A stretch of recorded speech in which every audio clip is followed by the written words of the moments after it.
gimana? Cerita dong hasil interview user yang kemarin. Nah itu dia, gara-gara datanya belum lengkap, kita masih belum tahu sebenarnya fitur ini dibutuhin sama user atau enggak. Nah, ini sebenarnya project buat apa sih?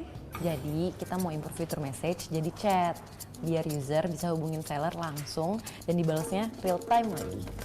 Jadi UX researcher riset dulu kebutuhan pengguna, terus UI bikin interface yang user friendly. Sesuai sama hasil riset, Winahyu kan ngobrol tuh sama engineer lain. Guys, kita mau buat fitur baru nih, biar pembeli nggak terlalu lama dapat respon dari penjual. Nah, pembeli bisa cepat mutusin deh produk mana yang benar-benar dia butuhin. Dia juga minta insight dari tim bisnis, termasuk soal strategi promosi fitur ini. Habis itu, user testing, kumpulin feedback, ngecek UI UX, development, bug bash, sampai launching fitur juga dipikirin sama Winahyu dan tim produk. Kalau salah ngerjain apaan? Jangan-jangan lo gabut lagi? Boro-boro. Asal lo tau nih ya, tadi tuh gue meeting dadakan sama Harvey gara-gara ada laporan dari user tentang bugs di homepage. Terus Harvey ngomong gini, user masuk ke homepage Tokopedia lewat Android. Pas dia mau klik banner promo, loadingnya lama banget. Terus muncul tulisan, page cannot be loaded, please try again. Nah, akhirnya dia hubungin gue sama anak-anak engineer yang lain kan. Terus kita discuss deh masalahnya apa, nyelesainnya gimana. Untung aja si Harvey cepet koordinasi sama tim ops. Jadi dia bisa langsung kasih tau detail bugs-nya kan. Akhirnya masalah bisa selesai dalam 10 menit. Kalau gue sih sekarang lagi ngerjain My Bills bareng sama Gaby. Fiturnya udah launch, tapi masih perlu iterasi UI UX biar makin enak dipakai. Kemarin kita udah coba present prototype design ke Gaby, tapi katanya kita harus benerin nih. Ada beberapa hal yang gue tes, tapi masih kurang engagementnya ke user. Gue ke kalian sore ya, ada meeting nih buat develop fitur donasi bencana. Sorry banget soalnya ini harus selesai cepet. Kalau gue gak ada di meja, chat gue aja ya. Tapi bener loh, ternyata langsung set, satu hari jadi. Sabi banget ya, ngurus feature udah kayak ngurus anak sendiri gitu. Tapi salut sih gue sama produk owner yang terlibat di feature ini. Asli, soalnya bener-bener ngaruh ke kehidupan sehari-hari gak sih? Mungkin feature tuh cuma sebagian kecil ya dari apa yang kita kerjain. Tapi dampaknya tuh besar banget kan? Buktinya jadi lebih gampang ya ngapa-ngapain. Luar biasa sih emang tanggung jawab pekerjaannya. Apalagi pintu jadi terbuka lebar buat mereka ngasih impact. Dan manfaatnya nyata bagi orang lain.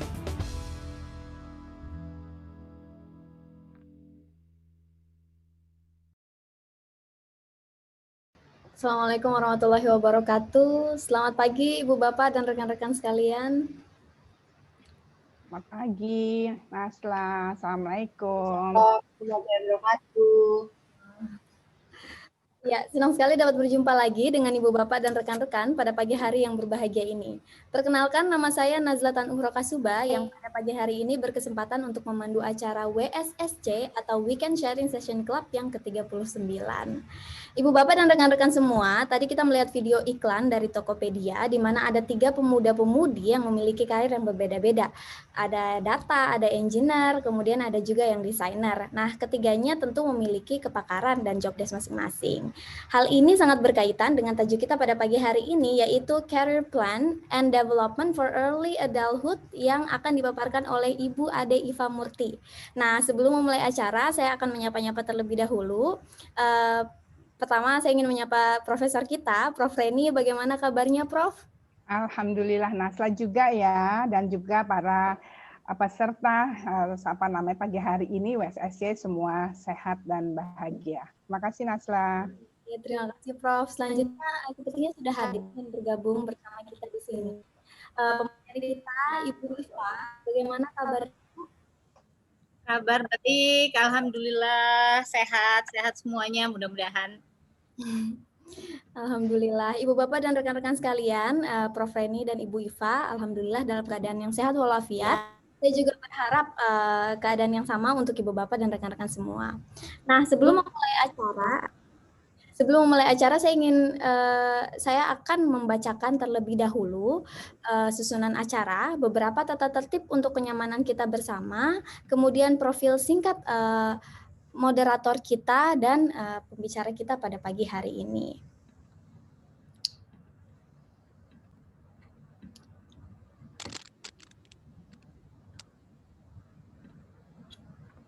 Pertama-tama saya akan membacakan susunan acara kita pada pagi hari ini.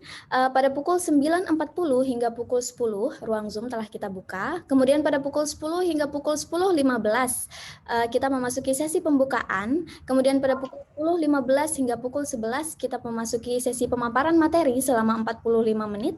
Kemudian pada pukul 11 hingga pukul 11.45, kita memasuki sesi tanya-jawab selama 45 menit. Kemudian pada pukul 11.45 hingga pukul 11.48, selama 3 menit kita memasuki sesi foto bersama. Kemudian pada pukul 11.48 hingga pukul 11.53, kita memasuki sesi tutup 2 menit setelah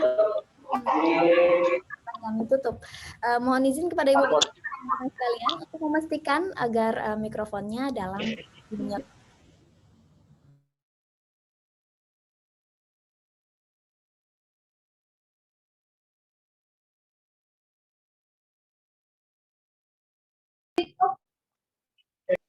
Silakan Nasla.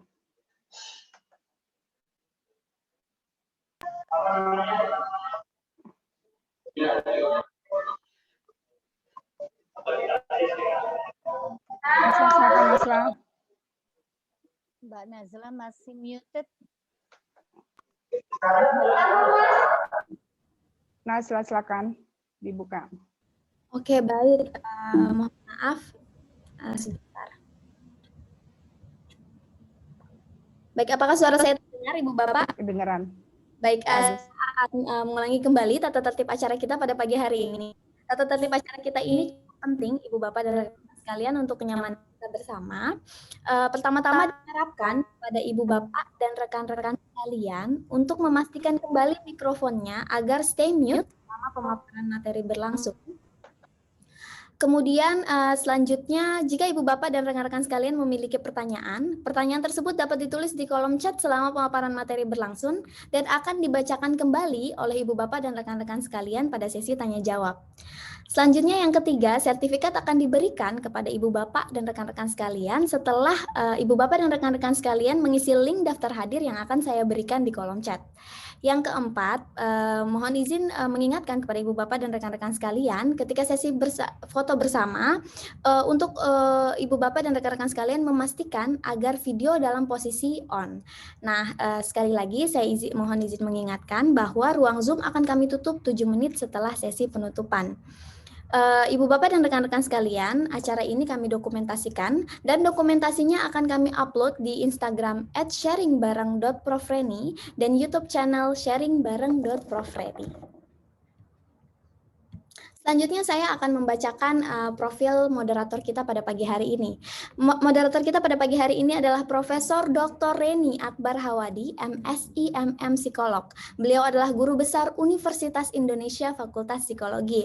Prof. Reni ini juga adalah sosok yang menggagas acara WSSC yang pada pagi hari ini sudah sampai di pertemuan yang ke-39.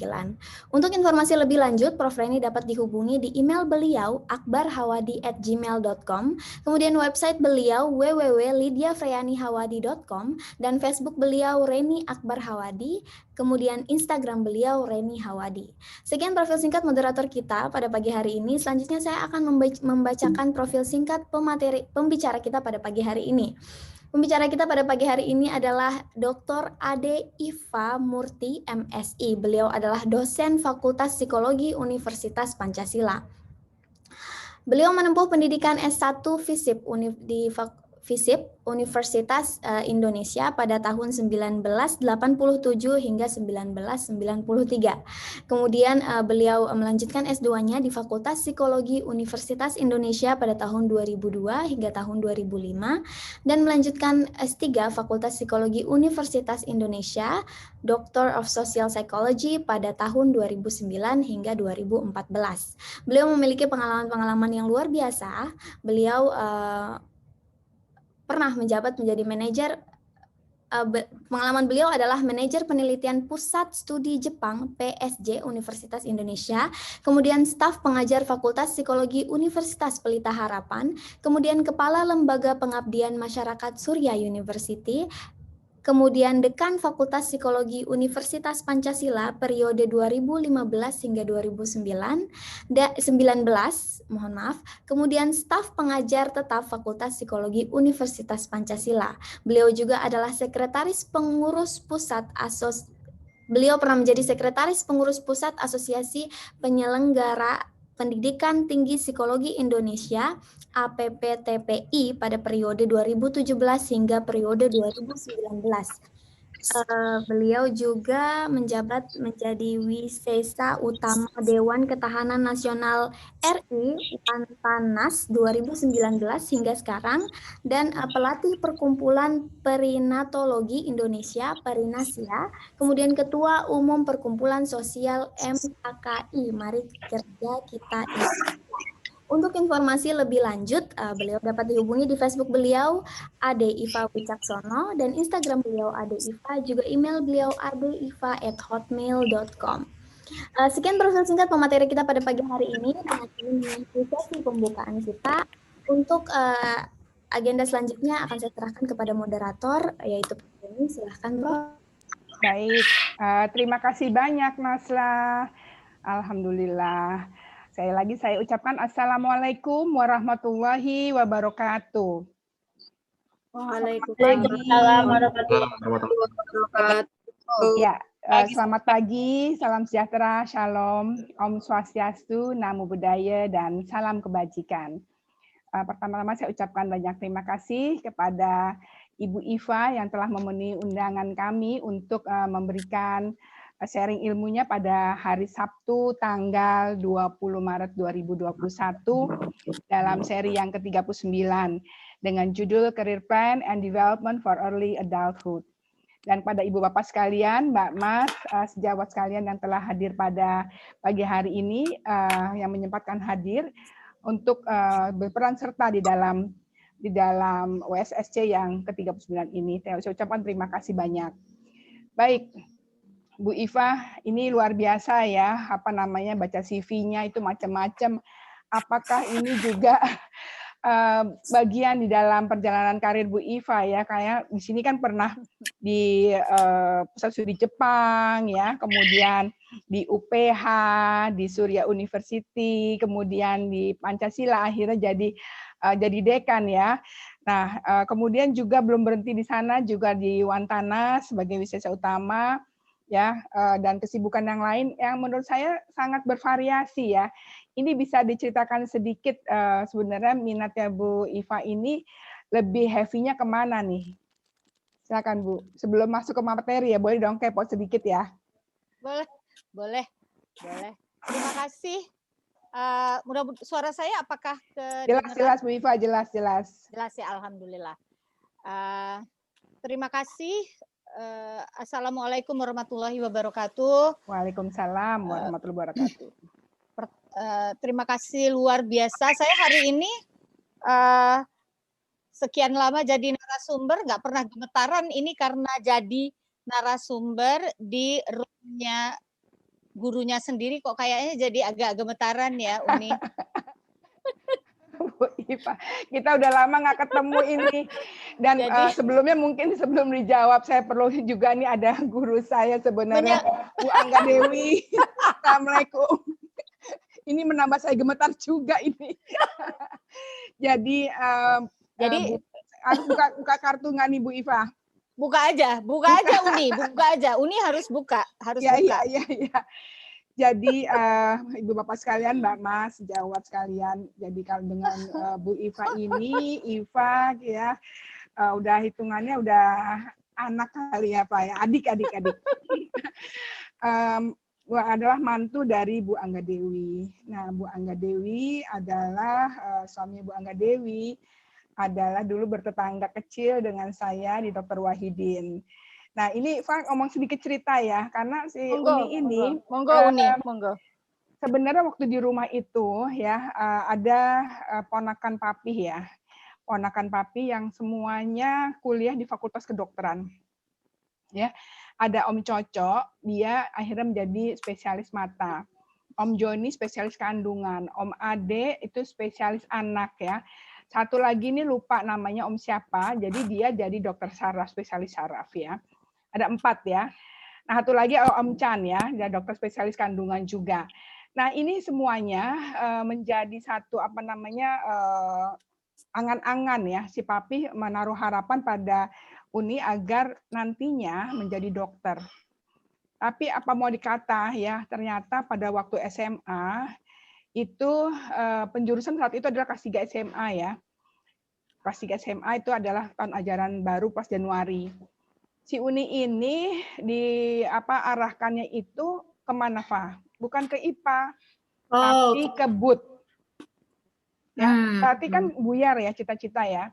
Tapi saat itu siapa tahu boleh gitu kan, dan ada guilty feeling juga. Kebetulan memang bulan Desember ya 1974 itu si Papi meninggal kelas 2 SMA tuh.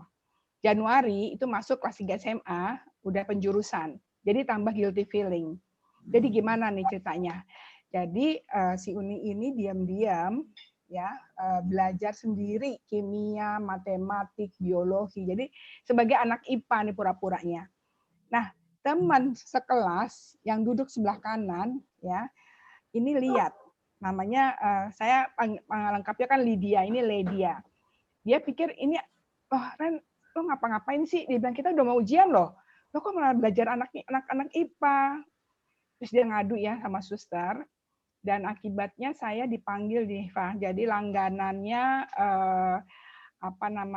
school counselor ya, yaitu Bu Singgih, istrinya Pak Singgih. Nah, istrinya Pak Singgih ini adalah psikolog sekolahnya Santa Ursula. Ya, jadi gimana? Kamu mau masuk kedokteran? Iya. Tapi kamu sekarang di BUT ya, dia bilang gitu. Bisa sih, mau DR kan, kamu cita-citanya ya. Nah ini bukan dokter, ya, bukan D kecil, R kecil, tapi D besar, R kecil. Bisa sampai sana. Tapi kamu harus bukan masuk fakultas kedokteran, masuk fakultas psikologi. Terus beliau menerangkan psikologi itu apa. Saya ingat memang di TV ada psikologi untuk Anda, saat itu ada acara seperti itu.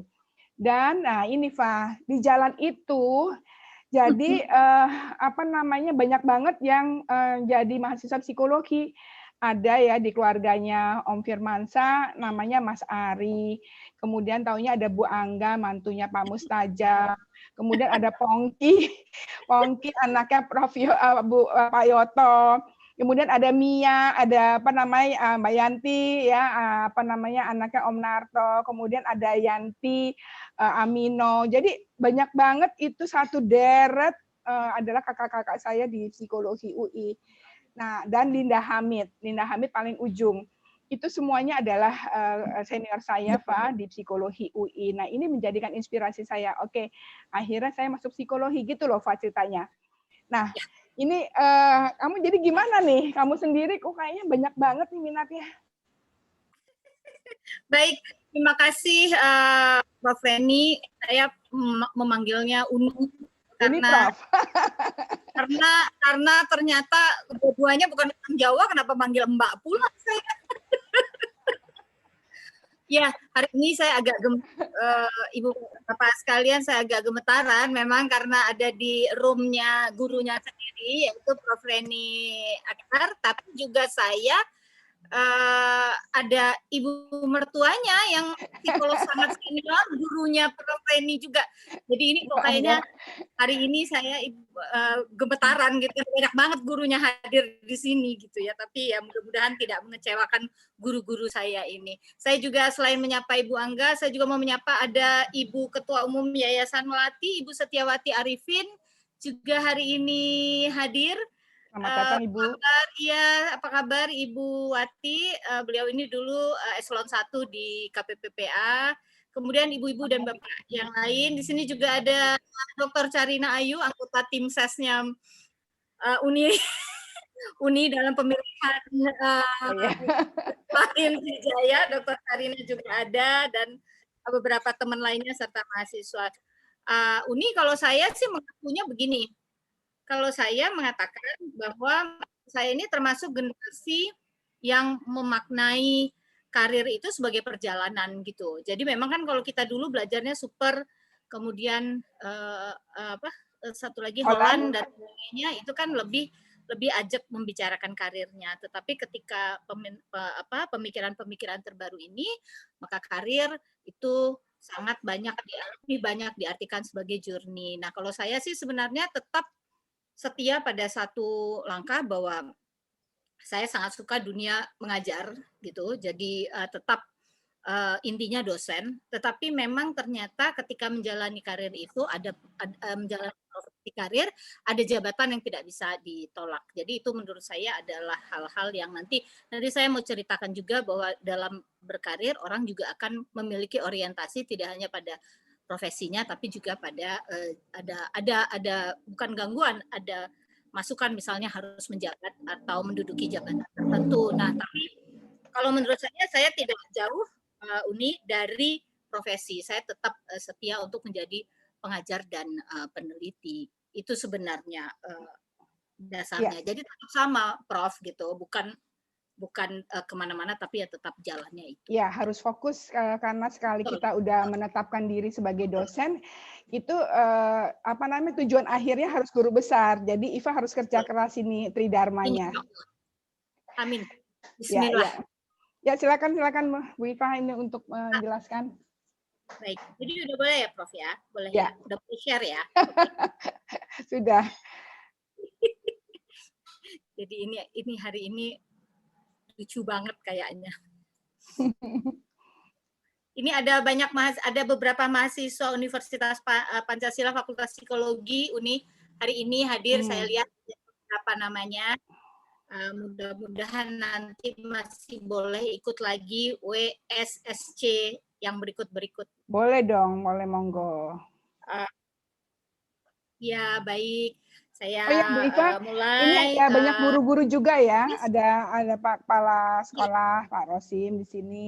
Kemudian ada itu. Jadi itu guru-guru kepala sekolah dari SD, SMP, SMA yang mungkin sangat bermanfaat bagi muridnya. Ya. Alhamdulillah. Ya, baik. Silakan. Siap. Jadi saya salam lagi. Assalamualaikum warahmatullahi wabarakatuh. Bapak Ibu sekalian, saya akan menyampaikan materi saya hari ini, yaitu mengenai career plan and development among early adulthood. Nanti yang mungkin saya tidak akan jelaskan panjang lebar karena saya bukan ahli perkembangan, adalah jadi kira-kira bagaimana pengembangan dan perencanaan karir pada dewasa muda. Dewasa awal antara 20 sampai 40 tahun. Tapi di sini ada Prof. Reni dan ada Ibu Dr. Angga Dewi Musono yang lebih ahli perkembangan. Jadi nanti kalau saya salah soal pembabakan 20-40 tahunnya, monggo dikoreksi. Saya akan mulai Bapak Ibu sekalian hanya mengingatkan saja karena karena di sini banyak guru, barangkali juga harus menjalankan tugas memberikan konseling, bimbingan dan konseling. Kemudian di sini ada mungkin psikolog muda yang mendapatkan klien yang bertanya mengenai karir, ataupun ibu rumah tangga di sini barangkali yang hadir memang lebih kepada bagaimana saya memberikan saran kepada anak cucu saya yang sedang early adulthood itu tadi, antara 18 sampai 40 tahun misalnya, atau 20 sampai 40 tahun, kalau mereka bertanya mengenai bagaimana sebenarnya mereka harus membangun karirnya. Ataupun di sini mahasiswa-mahasiswa yang hadir dan alumni universitas-universitas yang hadir barangkali ingin memikirkan, bertanya, mulai berpikir apakah karir yang saya putuskan ini sudah benar atau belum. Nah, intinya Bapak Ibu sekalian, kalau saat ini dibandingkan zamannya, saya merasa sih waktu zamannya S2 belajar karir itu, pemahaman mengenai karirnya itu sekarang lebih kepada satu term yang disebut dengan journey, perjalanan. Jadi karir dalam definisi-definisi yang terbaru itu merupakan kemajuan dalam kehidupan profesional atau kehidupan pekerjaan seseorang yang sifatnya harus berkelanjutan. Nah, kalau yang lebih terbaru lagi ada dari Anne Brewer 2020 ini justru mengingatkan bahwa kalau bicara karir, maka kita bicara sebuah fungsi di mana terlekat di situ ada keterampilan, ada pengetahuan, dan ada karakteristik yang lain termasuk kepribadian. Sehingga memang karir ini menjadi makanya asal katanya karir ini kan adalah kereta kuda. Jadi kereta kuda artinya kalau disebut kereta kuda maka kereta itu bisa jalan kemana saja. Artinya karir kita itu bisa jalan kemana saja. Contoh yang kita masing-masing pribadi jalankan misalnya memperlihatkan bahwa unsur journey ini, unsur perjalanan ini menjadi sangat penting untuk kita memahami dunia di sekeliling kita. Dan intinya namanya karir itu memiliki aspek tidak hanya objektif. Objektif itu orang bisa lihat misalnya, oh sekarang udah jadi guru, oh sekarang udah jadi kepala sekolah gitu. Kemudian wah lumayan ya dengan menjalani karir itu pendapatannya lumayan, bisa punya mobil mahal atau rumah misalnya. Di samping yang objektif itu sebenarnya sekarang orang juga lebih fokus pada aspek subjektif dari pengembangan karir. Artinya, apa yang saya anggap kemajuan mungkin buat Bapak Ibu bukan kemajuan atau sebaliknya. Jadi ada aspek subjektivitas di sini. Bapak Ibu sekalian bisa melihat dan bisa menulis di kolom, monggo ditulis di kolom chat masing-masing. Apakah sering ketemu pertanyaan seperti ini dari dalam dirinya masing-masing atau dari kliennya atau dari siswanya atau dari mahasiswanya? Tolong tulis nomornya aja, barangkali kalau boleh sih satu aja, jangan banyak-banyak, biar nggak ini. Mana pertanyaan yang teman-teman, ibu, bapak di sini sering temukan? Misalnya, satu, saya benar nggak sih yang saya jalani karir saya sekarang ini memang paling tepat? Atau karir ini membawa kebaikan untuk kehidupan saya nggak ya? Apakah pengambilan keputusan karir saya udah tepat? Kemampuan saya meningkat nggak sih dengan jalan karir ini? Ya silahkan, saya mau lihat di kolom chat aja. Saya lihat di kolom chat. Sebentar. Nomor berapa aja? Nomornya berapa yang Bapak Ibu merasa paling sering nih menerima? Ah, ini udah mulai masuk nih. Pertanyaan seperti ini kita cek. Ayo, mari kita cek ini. Nomor sebentar. Ini ada nomor 4, nomor 5, nomor 3 sebentar. Ini yang paling sering masih nomor berapa nih ya? 4, 5, 3, 2, ini masih merata, 5, 5, 5, 5, 3, 1, ini kayaknya jagoannya nomor 5 nih. Ya, terus Bapak Ibu silahkan. Ya, ini masih agak berimbang antara 3 dengan 5. 3, 5, silakan Bapak Ibu, saya masih mau melihat dulu berapa yang paling banyak. 5, 3, 5, ini jagoannya 3 dan 5. Ya. Apakah pengambilan keputusan karir saya sudah tepat? Itu pertanyaan yang paling sering muncul baik dari dalam diri Bapak Ibu sendiri atau dari klien. Kalau sebagai psikolog dari kliennya, kalau sebagai konselor juga dari kliennya atau dari siswa dan mahasiswanya. Jadi 3, pengambilan keputusan karir saya sudah tepat atau belum? 3. Ya, ini yang paling banyak, Uni, ini nomor 3. Nanti mungkin kita akan dapat banyak masukan lagi. 3, oke, sementara ini 3. Baik, saya kalau gitu mau lanjut dulu. Jadi memang salah satu dari 5 pertanyaan ini, yang paling sering itu kalau di dalam room ini adalah yang 3, benar nggak? Apakah pengambilan keputusan karir saya sudah tepat gitu ya? Bisa jadi itu tidak hanya diajukan atau ditanyakan oleh teman-teman yang masih benar tadi early adulthood antara 20 sampai 40, tetapi bisa jadi juga ditanyakan oleh mereka yang mungkin usianya udah sesaya gitu, yang udah lebih tua, yang justru tetap nanya, bener nggak sih gue selama ini gitu, bisa jadi. Nah, Bapak Ibu sekalian, kita akan coba lihat sebentar. Saya masih membuka, ya. Bentar, ya. Kita lihat, Bapak Ibu sekalian, saat ini kita melihat bahwa dalam berbagai penelitian disebutkan orientasi karir orang itu sebenarnya ada 3, Bapak dan Ibu. Apa itu?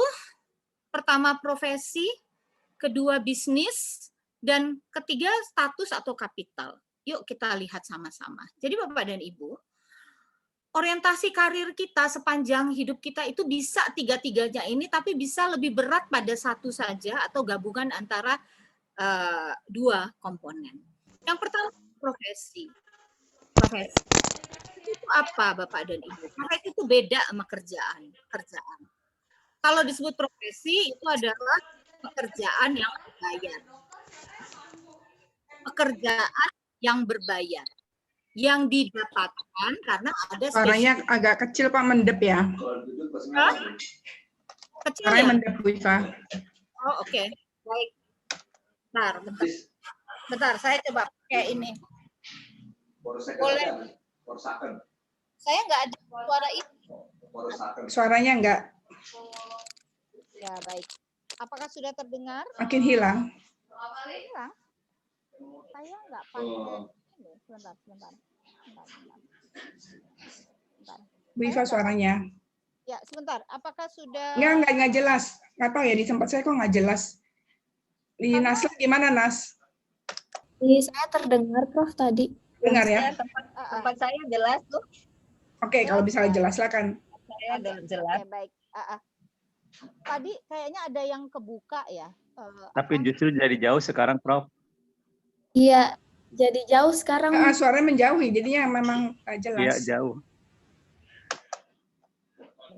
Sebentar. Baik. Boleh Suaranya makin lama makin jauh. Mbak Nazla boleh ada yang di ini nggak Mbak? Ada yang di muted nggak? Boleh nggak Mbak? Bagaimana Bu? Kedengeran nggak suara saya? Tadi terdengar jelas Bu, sekarang menjauh Bu. Iya, betul. Kedengeran jelas nggak? Nah, sekarang jelas Bu. Oke, baik. Jadi saya lanjutkan. Saya lanjutkan. Jadi kalau orientasinya ini bisa 3, coba kita lihat. Nanti Mbak Nazla kalau nggak jelas bilang lagi ya. Yang pertama adalah profesi. Jadi kalau profesi itu beda dengan pekerjaan. Kalau profesi harus menempuh suatu pendidikan tertentu untuk bisa melakukan profesi tertentu dan itu mendapatkan kompensasi bayaran, dan yang jangan dilupakan adalah kalau disebut profesi maka itu diikat oleh nilai dan etika tertentu. Jadi ada nilai-nilai, ada values, ada etikanya.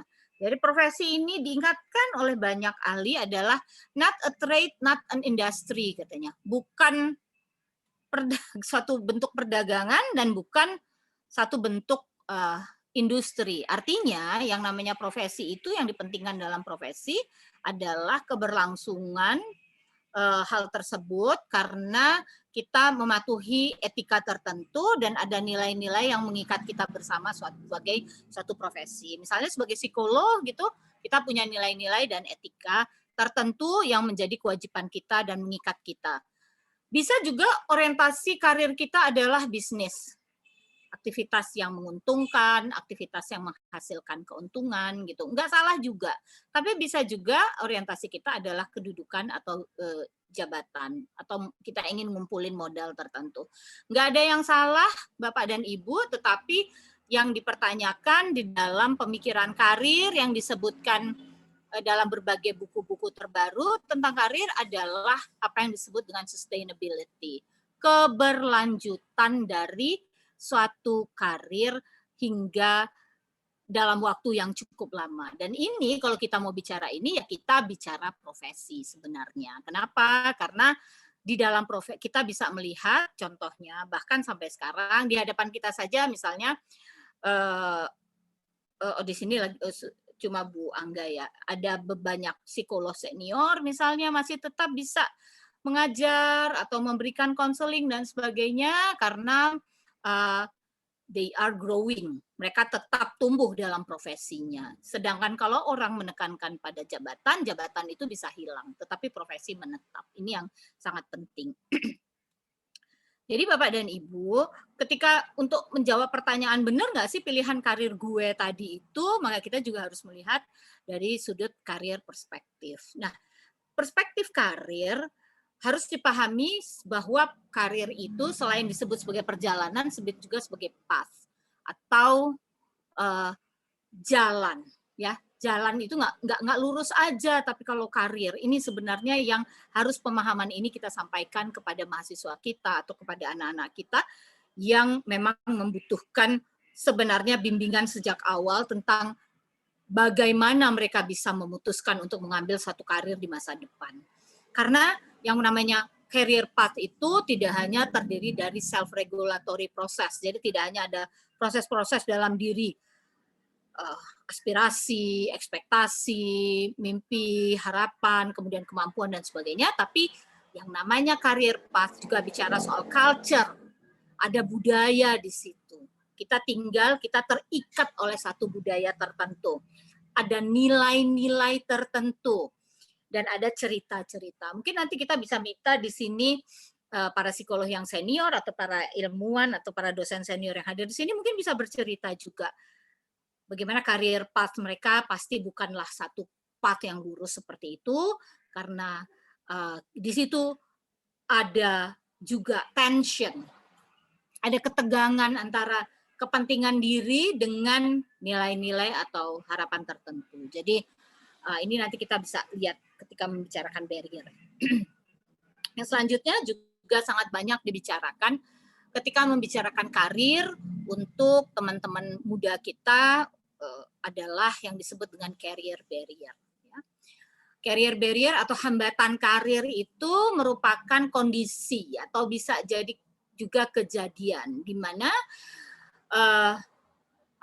seseorang itu menemukannya di dalam lingkungan dirinya, baik lingkungan keluarga, pertemanan, pekerjaan, yang bisa bikin progres itu, kemajuan karir itu cukup terhambat.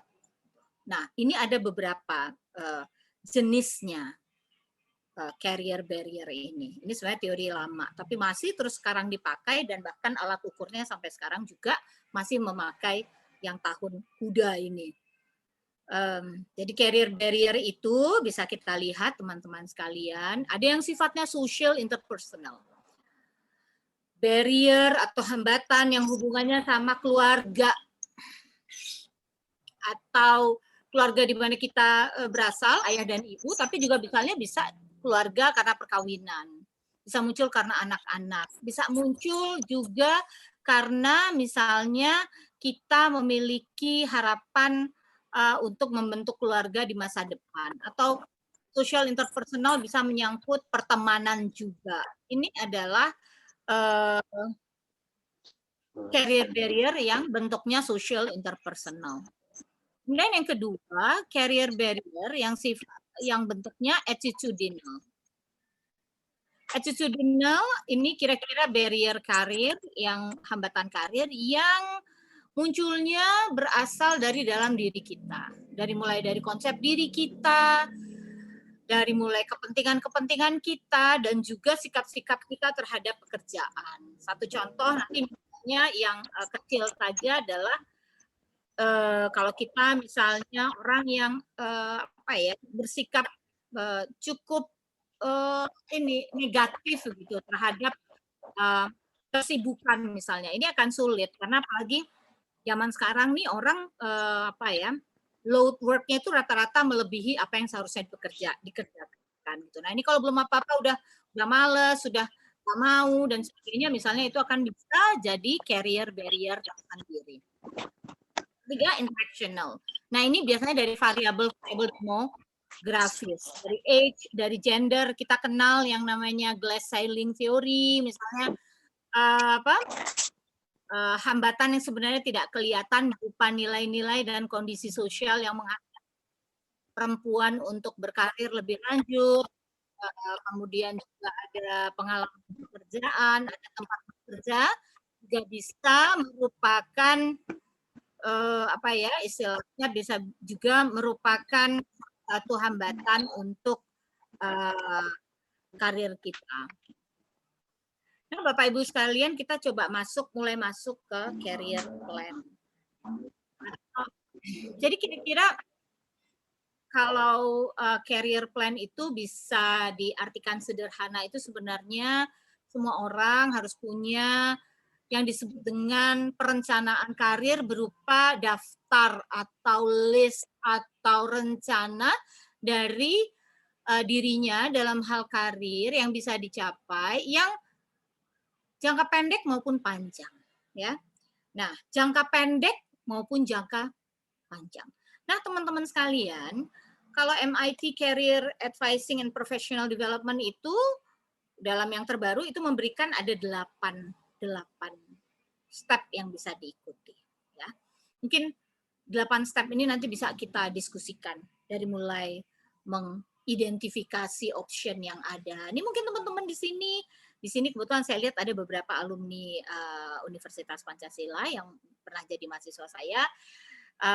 Mungkin saya tahu ada satu orang tuh mula-mula kemarin ngerjain apa.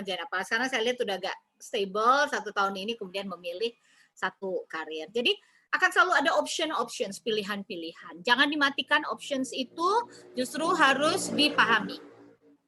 Bikin prioritasnya, mana yang nomor 1, mana yang nomor terakhir, dan sebagainya. Ini penting sekali karena advisor pun atau psikolog pun kita hanya membantu mengarahkan, tapi yang membuat prioritas itu tetaplah diri kita, gitu ya. Jadi dari options itu kita bikin prioritasnya, kita boleh bikin perbandingan. Perbandingan itu dari mana saja? Orang pasti mencari perbandingan dari orang tuanya pertama-tama, dari keluarganya. Kita mempertimbangkan faktor-faktor lainnya juga. Ini nggak bisa dinafikan begitu saja. Boleh muncul macam-macam faktor. Kita akhirnya bisa membuat pilihan. Pilihan itu kita buat harus smart, specific, measurable, terukur, bisa diukur, attainable, bisa dicapai. Maksud attainable ya, kira-kira memang kita sendiri punya perencanaan bisa mencapainya. Reasonable, masuk akal. Mungkin teman-teman barangkali ya boleh sih sekarang tiba-tiba umurnya udah 22 tahun, terus pengen punya udah S1, tiba-tiba pengen punya cita-cita jadi astronot gitu misalnya. Ya reasonable nggak sih gitu ya, coba dibahas dulu karena ya reasonable aja, mungkin kalau berarti harus kuliah lagi, ngambil jurusan ini dan sebagainya. Terus time bound, jangan lupa. Jadi dalam semua prioritas dan career plan kita harus ada batasan waktu. Sehingga yang namanya action career plan itu short term dari mulai 1 tahun, 3 tahun, 5 tahun, mungkin 7 tahun, 10 tahun, 15 tahun. Panjang. Nah, bisa bikin itu, boleh. Nggak mau ngerjain sendiri, nanya sama orang tua agak males, karena biasanya anak muda tuh umur 20 sampai 30 tahun tuh kalau ngomong sama orang tua malah berantem misalnya. Find an advisor, cari advisor, cari psikolog, cari konselor yang bisa bantu untuk saya mau seperti ini, Bu. Bisa nggak Ibu bantu? Bisa nggak Mas bantu saya untuk kira-kira saya harus mengarah kemana gitu ya. Itu antara lain. Nah, sekarang kita masuk ke career development.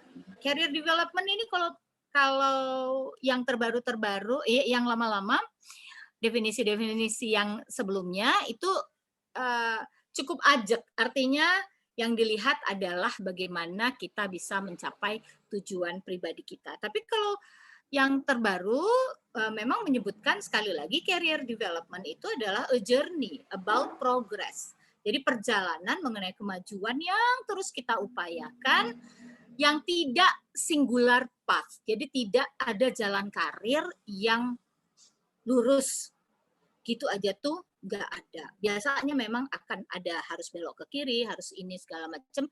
Tapi seperti tadi disebutkan juga oleh Prof. Reni, orientasinya jangan hilang. Jadi kalau kita berorientasi pada profesi, misalnya kalau saya berorientasi untuk menjadi dosen profesional. Mau kemana, mau di mana, dan mau bagaimana, tetap this is a singular path, dari career development saya. Jadi semua challenges, semua demand, semua ancaman, semua apapun akan dihadapi dengan baik, dengan jelas gitu dan harus ada ujungnya. Jadi contohnya betul sekali tadi juga Prof. Reni, kalau sudah memilih menjadi dosen, konsekuensinya harus S3. Nggak mau S3, ya susah. Karena dosen dimanapun di Indonesia itu bounded with jadi peneliti. Nah ini nggak bisa gitu. Nggak mau jadi dosen, nggak mau sekolah lagi, nggak mau jadi guru besar, tidak bisa. Kemudian juga kita harus melihat bahwa orientasi seperti itu pada akhirnya akan membantu kita melewati jalan yang macam-macam tadi sebelum akhirnya sampai ke sana. Gitu ya, Bapak dan Ibu. Nah, Bapak dan Ibu, saya mau cerita sedikit soal career development ini. Saya mau ambil satu, mungkin Bapak dan Ibu barangkali pernah mendengar pernah mendengar kisah mengenai siapa ya itu namanya? Saya sampai Schumann sekarang sih CEO-nya, pemiliknya Starbucks Coffee. Starbucks.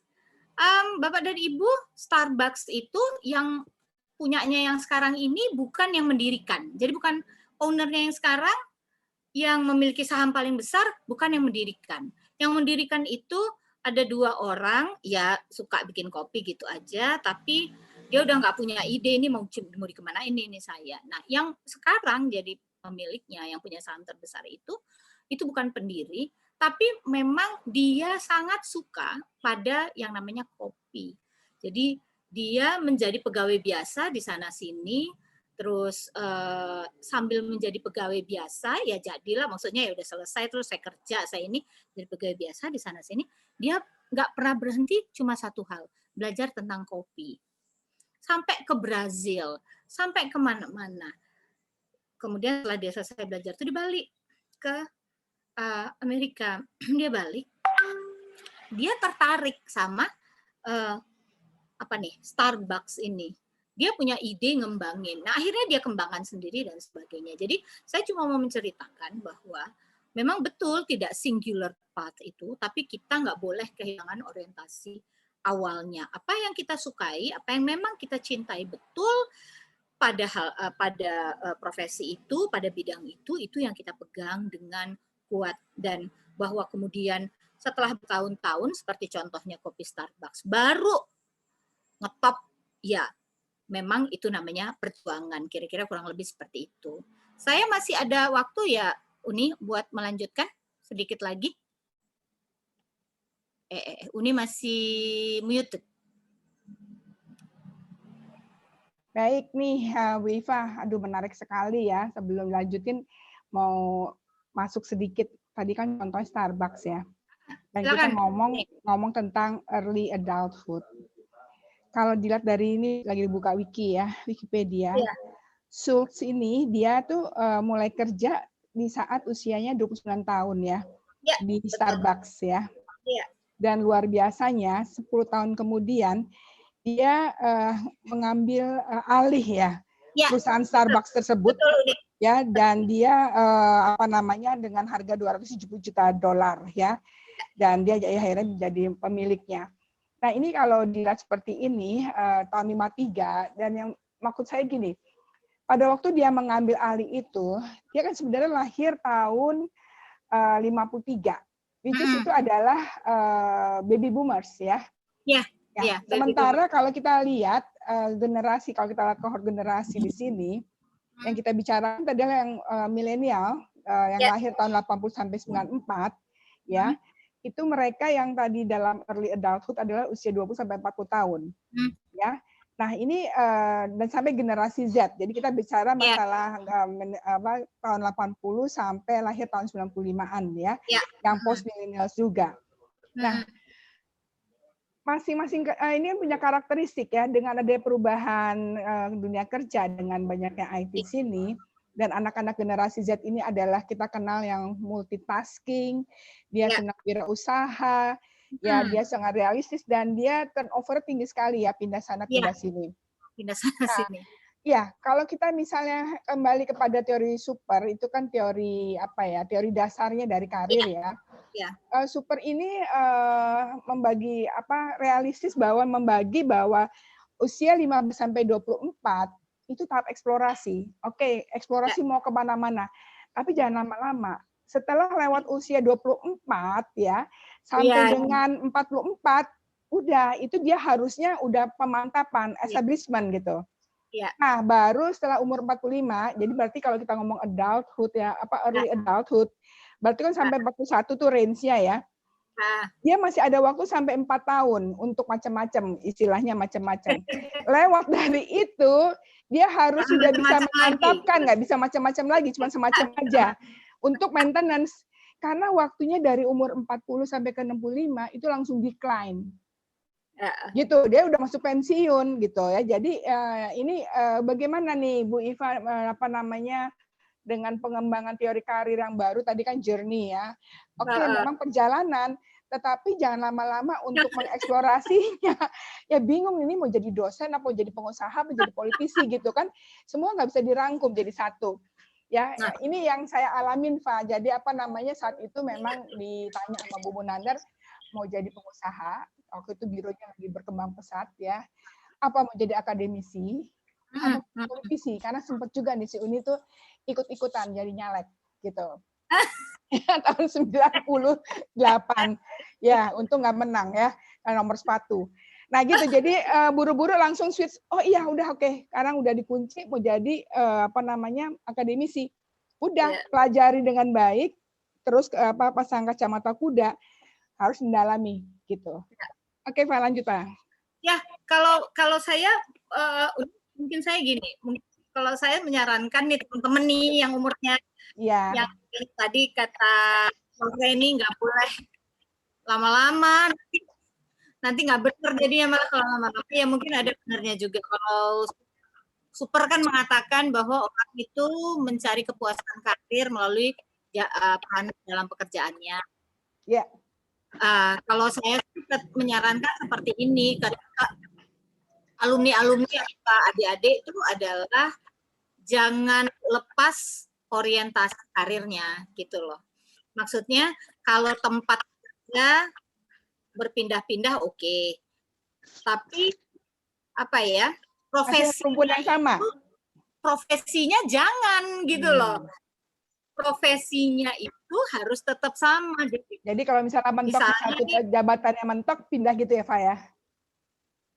Iya kan banyak tuh yang begitu. Aduh, di sini nggak enak nih. Saya sering banget nerima kayak gitu. Mbak, kayaknya nggak enak Mbak kerjanya di sini. Saya selalu nanya, kamu pindah kemana? Dan profesi kamu apa? Kalau profesi kamu pindah-pindah, kamu nggak punya nilai tambah. Sebentar admin, sebentar ini nggak ada nilai tambah mau nih gitu loh.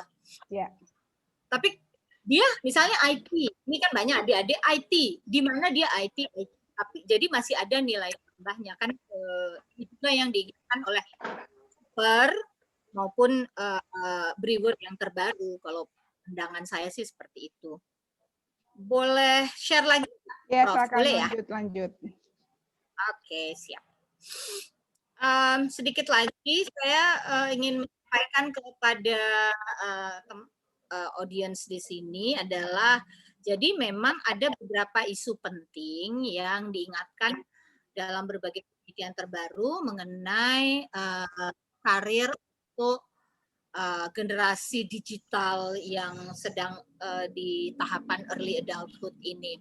Antara lain misalnya tentang ada changing workforce ini. Jadi teman-teman tenaga kerja ini berganti terus, angkatan kerjanya berganti terus. Nah, angkatan kerja yang semakin lama semakin muda ini mereka punya karakteristik tersendiri. Tadi sudah disampaikan oleh Prof. Leni sebagian, misalnya hobi pindah-pindah, terus tidak mau dikekang dan sebagainya.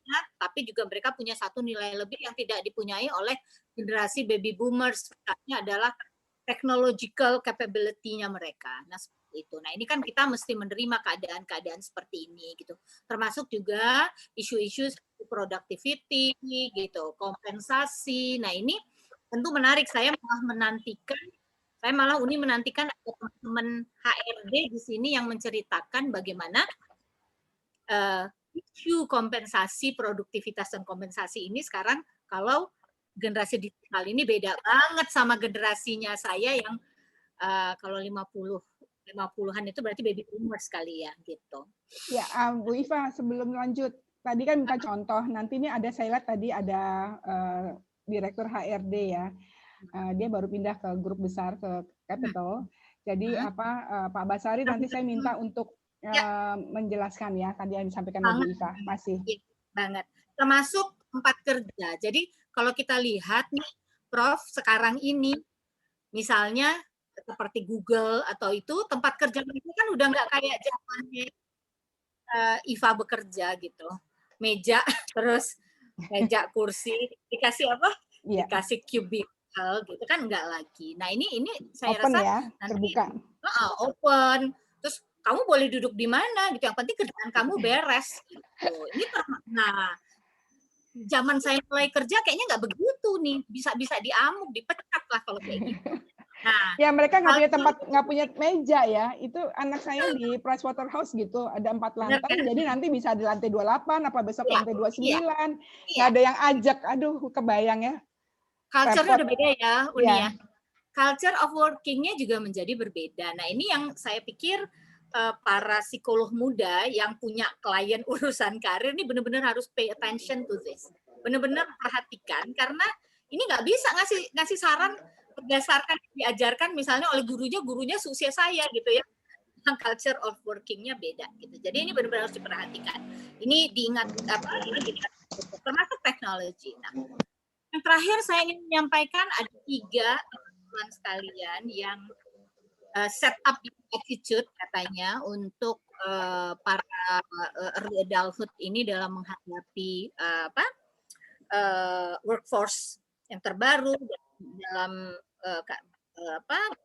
kerja yang penuh menantang seperti saat ini. Yang pertama adalah love to learn. Ini penting banget dan saya selalu ingatkan ke mahasiswa kemanapun adalah jangan pernah berhenti untuk belajar. Karena belajar itu bukan cuma kunci, tapi kalau kamu nggak belajar ya pokoknya kamu bakal terlindas oleh roda zaman gila ini gitu. Karena kan dengan belajar berarti kita tidak hanya terbuka pikirannya, tapi juga kita bisa confidence. Dan yang penting kalau orang yang belajar terus updating keilmuan dan skills itu biasanya akan laris gitu, akan reliable karena yang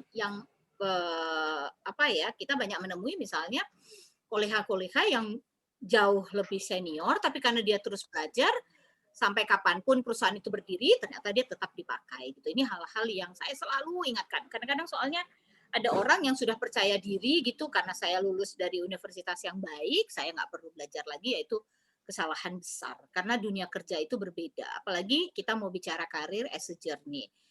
Nggak bisa kalau karir as a journey. Jadi berarti mencintai belajar ini adalah mendalami dan memperluas wawasan dalam bidang yang kita minati kan ya. Sehingga artinya kita mengasah keunggulan kita dalam bidang yang sama. Benar nggak gitu maksudnya? Betul. Oh iya betul. Ya. Okay. Tapi ini tetap dengan tidak menutup kemungkinan bahwa kita bisa belajar hal-hal baru.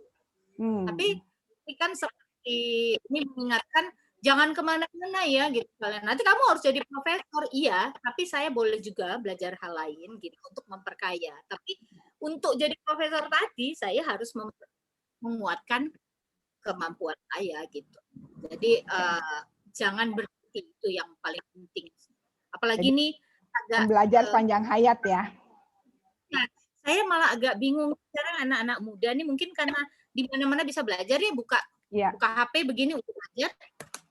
Jadi kayak misalnya itu nggak usah itu nggak susah Mbak buka aja Google Mbak bisa belajar. Nah ini mungkin nanti bisa didiskusikan, betul nggak sih gitu? Iya. Gitu Mbak buka Google aja, udahlah gitu. Tapi saya berpikir, menurut saya, yuk kita bicarain kayaknya bukan begitu juga kayaknya. Gitu. Mungkin perlu belajar dengan lebih terstruktur dan betul mendalam gitu. Nah, kemudian yang jangan dilupakan juga, ini untuk rekan-rekan muda saya yang hadir di sini, adik-adik saya, adalah adaptive to critics. Tadi saya ketawa-ketawa sama ini, ini nggak mungkin, Pak, katanya, kalau kupingnya tipis, katanya. Baper, kalau baperan nggak boleh ya. Ya itu, gitu. Self correction, self introspection, ya mudah mengatakan, tidak mudah melakukan. Tapi kalau kita dalam posisi sebagai pimpinan, dalam pandangan saya, ketika kita dikasih jabatan di struktural sebagai pimpinan, ya harus adaptif to kritik, kalau nggak nanti programnya nggak jalan. Saya justru malah mengharapkan Uni bisa cerita waktu jadi dirjen bagaimana kalau menghadapi kritik, supaya kita nih di sini adik-adik ini semua belajar kayak apa. Gitu.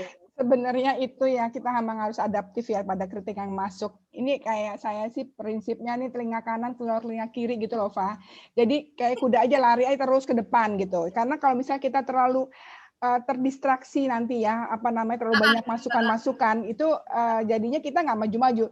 Jadi takut melangkah. Nah ini kan masalahnya tetap jadi koreksi, tetapi jangan membuat kita jadi di tempat gitu aja sih. Ya, betul. Terima kasih Uni. Baik, yang terakhir teman-teman sekalian adalah take a risk taker. Yang tadi udah diceritakan mengenai show pemilik Starbucks, termasuk juga ini banyak risk taker juga. Mungkin nanti ada yang mau cerita dari tempatnya masing-masing. Juga kalau teman-teman tahu ini ada ceritanya, nanti bisa dilihat sendiri juga di Google. Tahu keripik Maici nggak? Tahu. Ada level berapa gitu ya? Level bawah sampai level akhirat pedasnya itu. Nah, itu juga beliau menurut saya seorang risk taker yang luar biasa, karena beliau juga bikinnya itu bukan sebagai ahli kuliner terus jago bikin, ya itu sih nggak mengherankan, biasa aja. Tapi ini sebenarnya karena beliau setiap hari melihat orang-orang di sekelilingnya banyak pedagang keripik di sekeliling tempat dia tinggal. Nah, kemudian itu juga risk taker, bagaimana dia membangun bisnisnya sampai sudah menggurita kemana-mana, tidak hanya keripik Maici, tapi juga makanan kuliner yang lain. Gitu. Ya, jadi intinya take a risk dalam perjalanan karir kita, itu akan menghadirkan kesempatan baru, pengembangan karir yang lebih luas. Bu Iva, kalau misalnya kita ngomong risk taker, take a risk, itu nggak semua orang loh berani. Jadi itu adalah salah satu ciri dari orang yang disebut cerdas istimewa. Jadi itu hanya sedikit sekali.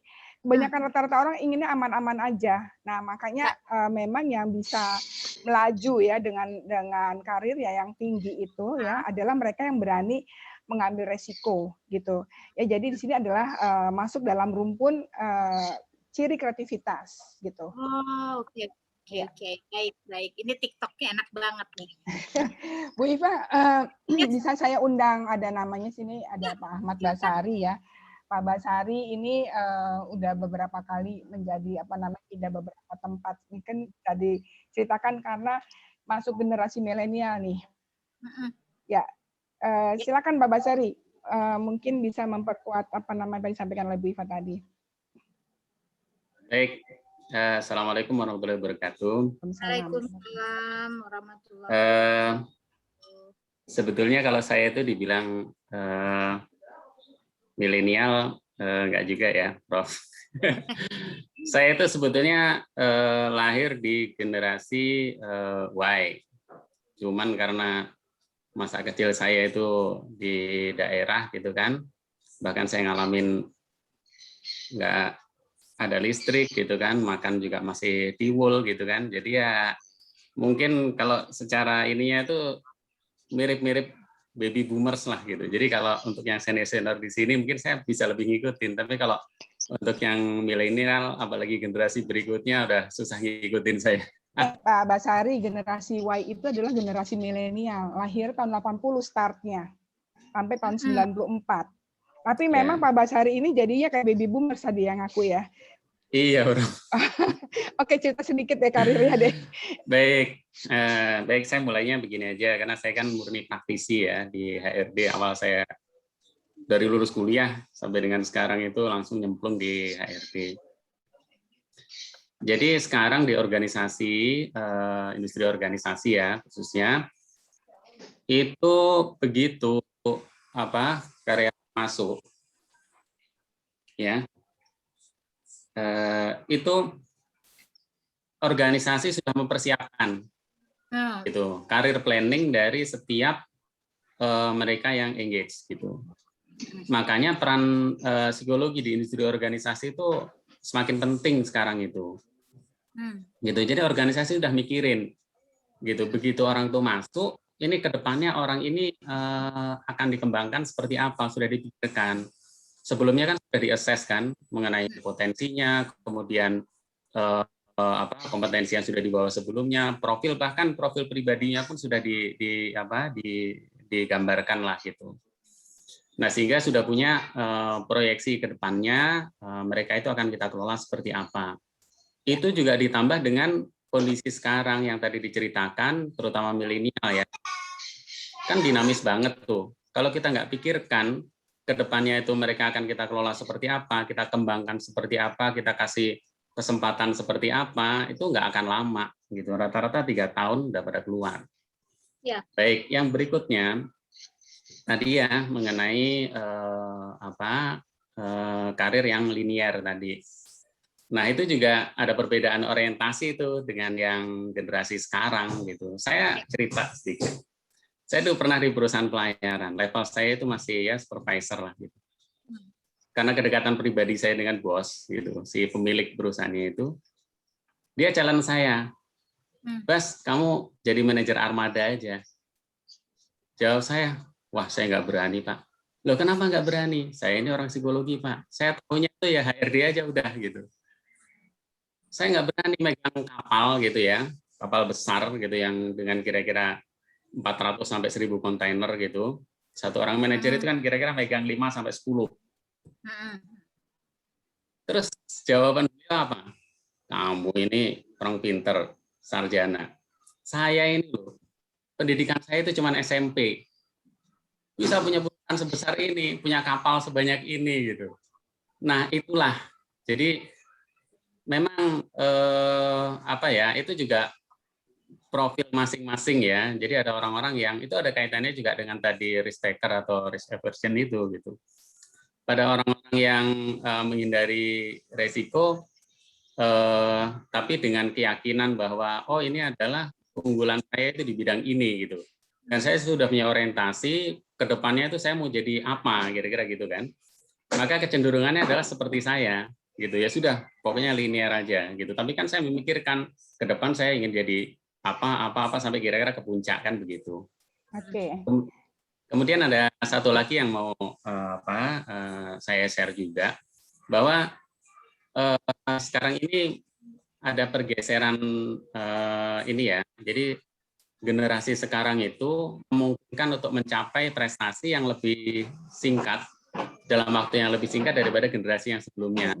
Makanya sekarang itu bermunculan gitu di pucuk-pucuk pimpinan organisasi besar dengan usia yang begitu belia gitu. Tapi kalau dilihat dari prestasinya ya tidak kalah gitu.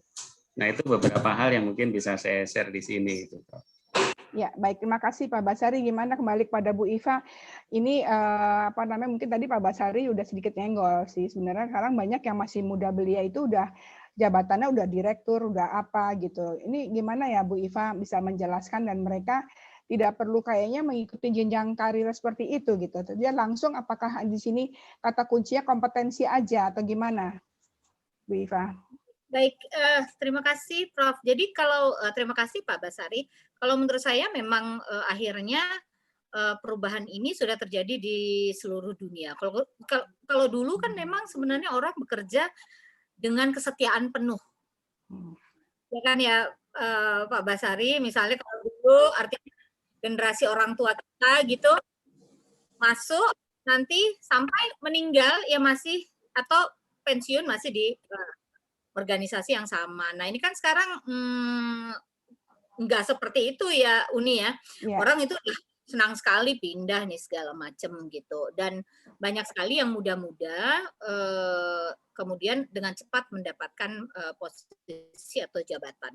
Kalau saya sih tetap ingin mengatakan bahwa kita senang dengan melihat seperti itu, bahwa ketika mereka di dalam usia muda, mereka sudah diberikan tugas sebagai pemimpin.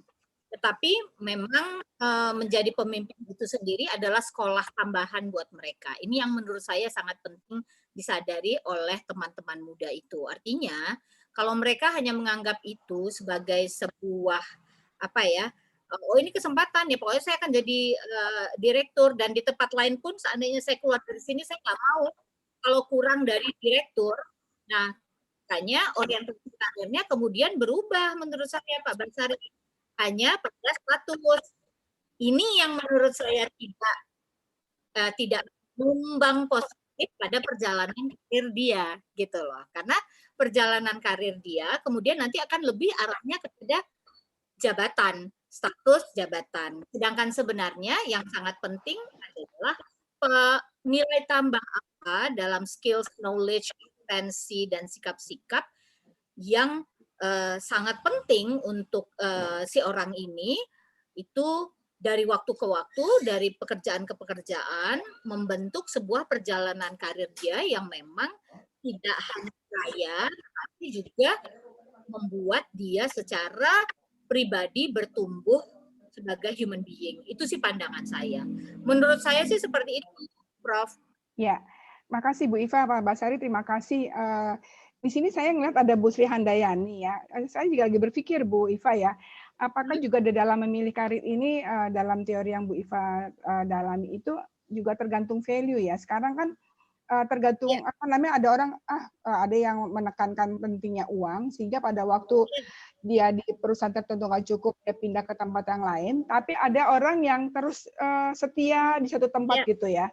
Nah ini ada Bu Sri Handayani yang mana menurut saya value-nya itu adalah saya mengikuti perjalanan karirnya ya dari awal sampai sekarang masih inline gitu.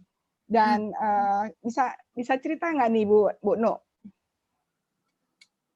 Oh ini bukan Bu Sri Handayani yang saya maksud ya, bukan salah, bukan.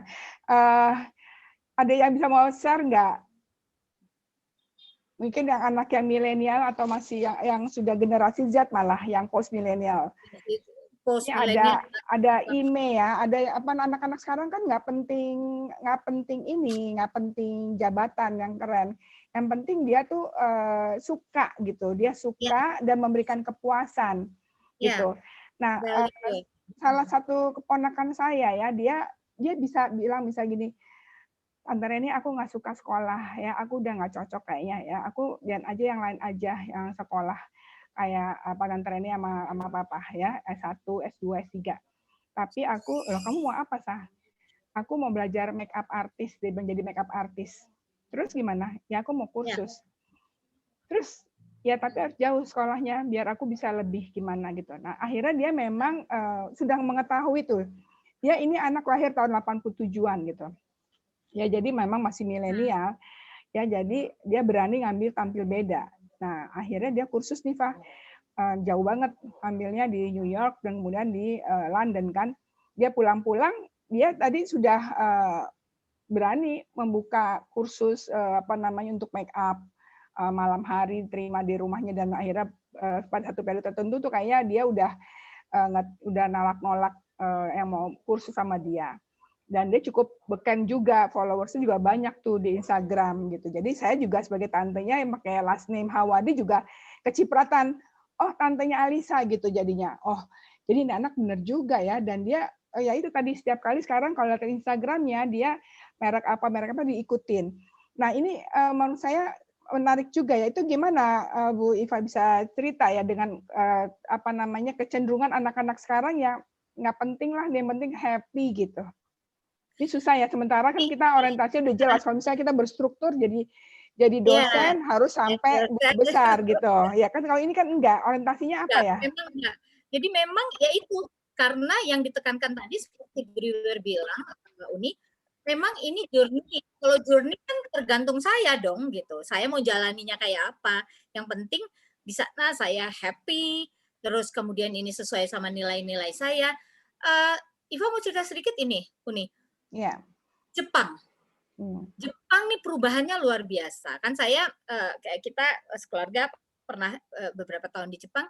Zamannya itu 1990-an itu masih ada orientasi yang setia. Jadi kalau saya kerja di perusahaan misalnya Mitsubishi sampai mati juga ya di Mitsubishi itu. Sekarang itu udah enggak. 25 tahun ini perubahannya luar biasa. Apa yang terjadi? Jadi sekarang milenial Jepang dan sebagainya itu lebih fleksibel, enggak kayak mamanya dan bapaknya. Mereka tuh jauh lebih misalnya, ya udah gue nggak mau sekolah, gue mau gap year dulu 2-3 tahun, bayangin sekian lama, terus lu habis itu mau kuliah apa enggak? Enggak. Gitu ya. Cuma hanya kursus bahasa Inggris, misalnya memilih pekerjaan-pekerjaan yang bisa bikin mereka traveling around the world. Jadi kayak gitu-gitu, gitu loh. Terus atau gue nggak mau, cuma mau jadi sound engineer itu di perusahaan kayak gitu. Ya make up artist dan sebagainya. Dan kalau menurut saya, kalau dengan teori-teori jadi YouTuber juga ya, lebih gampang, duitnya banyak loh. Ya, nah itu. Kalau Brewer bilang journey, tapi kan Super juga bilang, Uni, bahwa yang namanya kepuasan karir itu didapatkan dari bagaimana kamu menjalankan, Super kan juga bilang, peranan pekerjaan kamu, sebenarnya menurut saya sih sejalan. Jadi yang dilihat, barangkali pandangannya saya nih, Uni maaf, saya menjalani ini karena ini sesuai dengan karakteristik dan aspirasi saya gitu. Jadi betul. Mereka memang nggak terlalu peduli. Ya udah, kalau pokoknya gue bisa jadi mua kayak ponaannya ini. Pokoknya saya bisa jadi mua. Gitu. Iya, jadi artinya anak-anak sekarang memang tingkat kepatuhannya mungkin nggak kurang kali ya dengan angkatan saya ya, yang baby boomers kan kayaknya orang tua mau apa. Saya sampai amazed ya dengan waktu saya jadi dirjen itu. Ada salah satu di unit kerja saya itu ya staf saya ya, dia nggak ada latar belakang kedokteran ya, Iva ya, tapi 3 anaknya masuk kedokteran loh. Terus saya bilang bagaimana? Saya cuma mentransfer pikiran saya pada anak-anak ini. Bapak dan Ibu lahir dari orang miskin. Bapak dan Ibu pengen punya anak dokter seperti dia sebutin nama tetangga dan supaya Pak Ade-nya gitu. Dengan kata kunci itu anaknya tuh bisa loh patutan. Saya nggak ngikutin sekarang ya apakah anak-anak itu happy apa enggak dengan pilihan dokternya seperti itu ya. Tapi kalau ini kan sama sekali nggak ada latar belakang kedokteran orang tuanya. Kalau yang satu lagi juga sama juga anak ketiga tapi bapak spesialis kandungan, itu berhasil juga mencetak 3 dokter dalam keluarga, laki-laki semua berhasil. Nah ini bagaimana menjelaskan ya Bu Iva ya? Iya. Betul. Jadi kalau pandangan yang paling penting sekarang dalam karir ini yang menurut saya sekolah-sekolah kita nggak tahu ya Prof Reni kan ahlinya psikologi pendidikan mungkin bisa menjelaskan. Sekolah-sekolah kita kok kayaknya maksud saya junior high, SMP, SMA tuh ya belum terlalu fokus ya untuk menyiapkan anak berpikir tentang karir, padahal dalam banyak studi sudah dan kebetulan saya punya satu teman konselor asing orang Amerika, konselor sekolah di Amerika di Texas, dia bilang, hey Iva, you should introduce career counseling and career things itu paling dini. Dia bilang sedininya kapan? Dia tanya sejak junior high, dia bilang gitu. SMP ya, Uni. Itu artinya orang tuh benar-benar harusnya punya pandangan gitu loh, Uni. Padahal kalau kita lihat teori Super, yang namanya karir itu kan justru pada waktu dia masih kanak-kanak awal tuh dia sudah punya dream, itu sudah dihitung sama Super. Awalnya tuh di situ kan aku pengen jadi pilot, jadi dokter, jadi apa. Tapi di sini ada kepala sekolah nih, ada kepala sekolah yang kita kenal di SD Labsrau ya. Sebenarnya itu bukan SD punya lab school, namun karena itu nempel ya, jadi SD Rawamangun Negeri berapa ketiban beken. Pak Rosim, silakan Pak Rosim, itu gimana? Ada nggak bimbingan karir untuk anak-anak SD Pak Rosim? Silakan Pak Rosim. Paling tidak Pak Rosim. Ya. Ya kita pengen dengar nih Pak Rosim, Pak Kepala Sekolah. Oke. Pak Rosim. Oh ini. Ya. Pak Rosim masih di rumah sakit, udah sehat ya Pak Rosim? Betul, ini saya masih di rumah sakit lagi persiapan mau pulang, Oh Prof. ya, bisa sharing sedikit 3 menit kali ini gimana anak-anak SD kita, apakah mendapat bimbingan karir atau gimana, Pak? Untuk saat ini, untuk ke arah bimbingan karir terus terang nggak ada, Prof. Ya. Jadi apalagi sekarang kurikulum kita ini pembelajarannya ke tematik ininya. Kalau dulu gitu kan kita ke mata pelajaran gitu ya. Nah sekarang dalam satu tema semua campur aduk bahasa Indonesia, matematik, IPA, IPS dan lain-lainnya seperti itu ya. Nah untuk ke karir itu belum muncul. Oh, belum muncul Belum ya. muncul tentang Iya. pengarahan ke penjurusan ke mana kira-kira nanti anak karirnya seperti itu. Masih global sekali gitu. Iya. Oke, baik. Terima kasih. Turun Pak Rosim, cepat sehat dan kembali ke rumah dengan keluarga ya. Amin. Ya. Makasih, Prof. Ya, makasih sharingnya. Baik, ini ada Bu Angga. Bu Angga mungkin bisa memberikan pencerahan ini Bu Angga tentang karir gimana Bu Angga nih untuk anak-anak kita. Kayaknya kok mereka makin ke sini ya apa ya? Mereka inspirasi sendiri. Iya, jadi berjalan dengan dan juga bisa aspirasi. menjawab pertanyaan dari Nathanael ya. Apakah setelah kerja tempat lain juga bisa? Justru kecenderungan anak-anak sekarang itu ya mereka juga jadi wira swasta gitu ya. Jadi dia ya buka terima-terima apa. Dan sekarang kan juga apalagi pandemi kayak gini makin banyak tuh yang jualan ini jualan itu. Silakan Bu Angga. Lucu banget ada Ibu.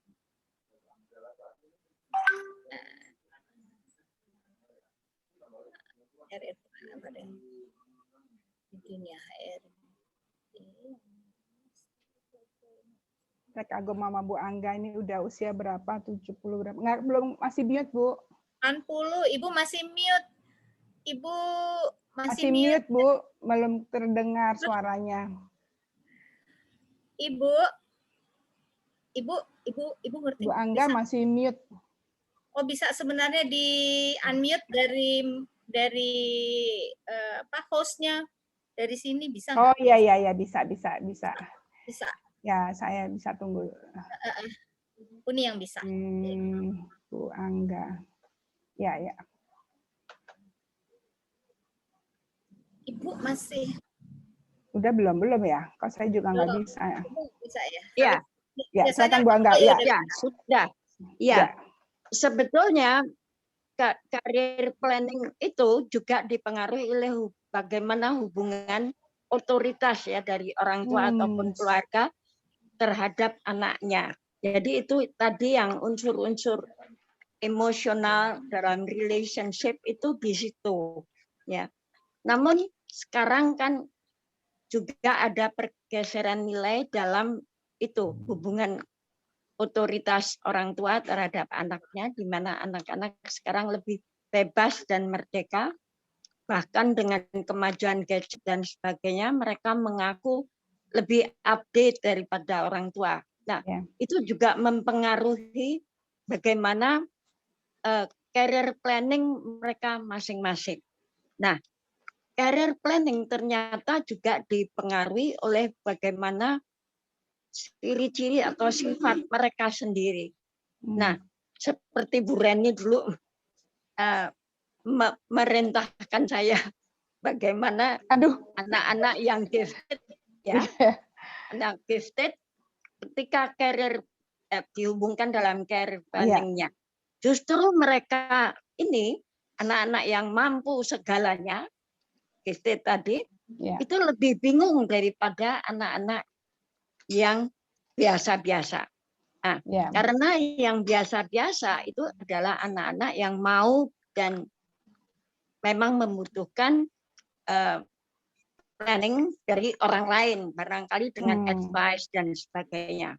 Dan sekarang baiknya adalah karena kemajuan gadget, IT dan sebagainya, guiding untuk career planning itu sudah hampir sempurna, ya. Mereka bisa melihat sendiri dan mencari sendiri, gitu, ya kan?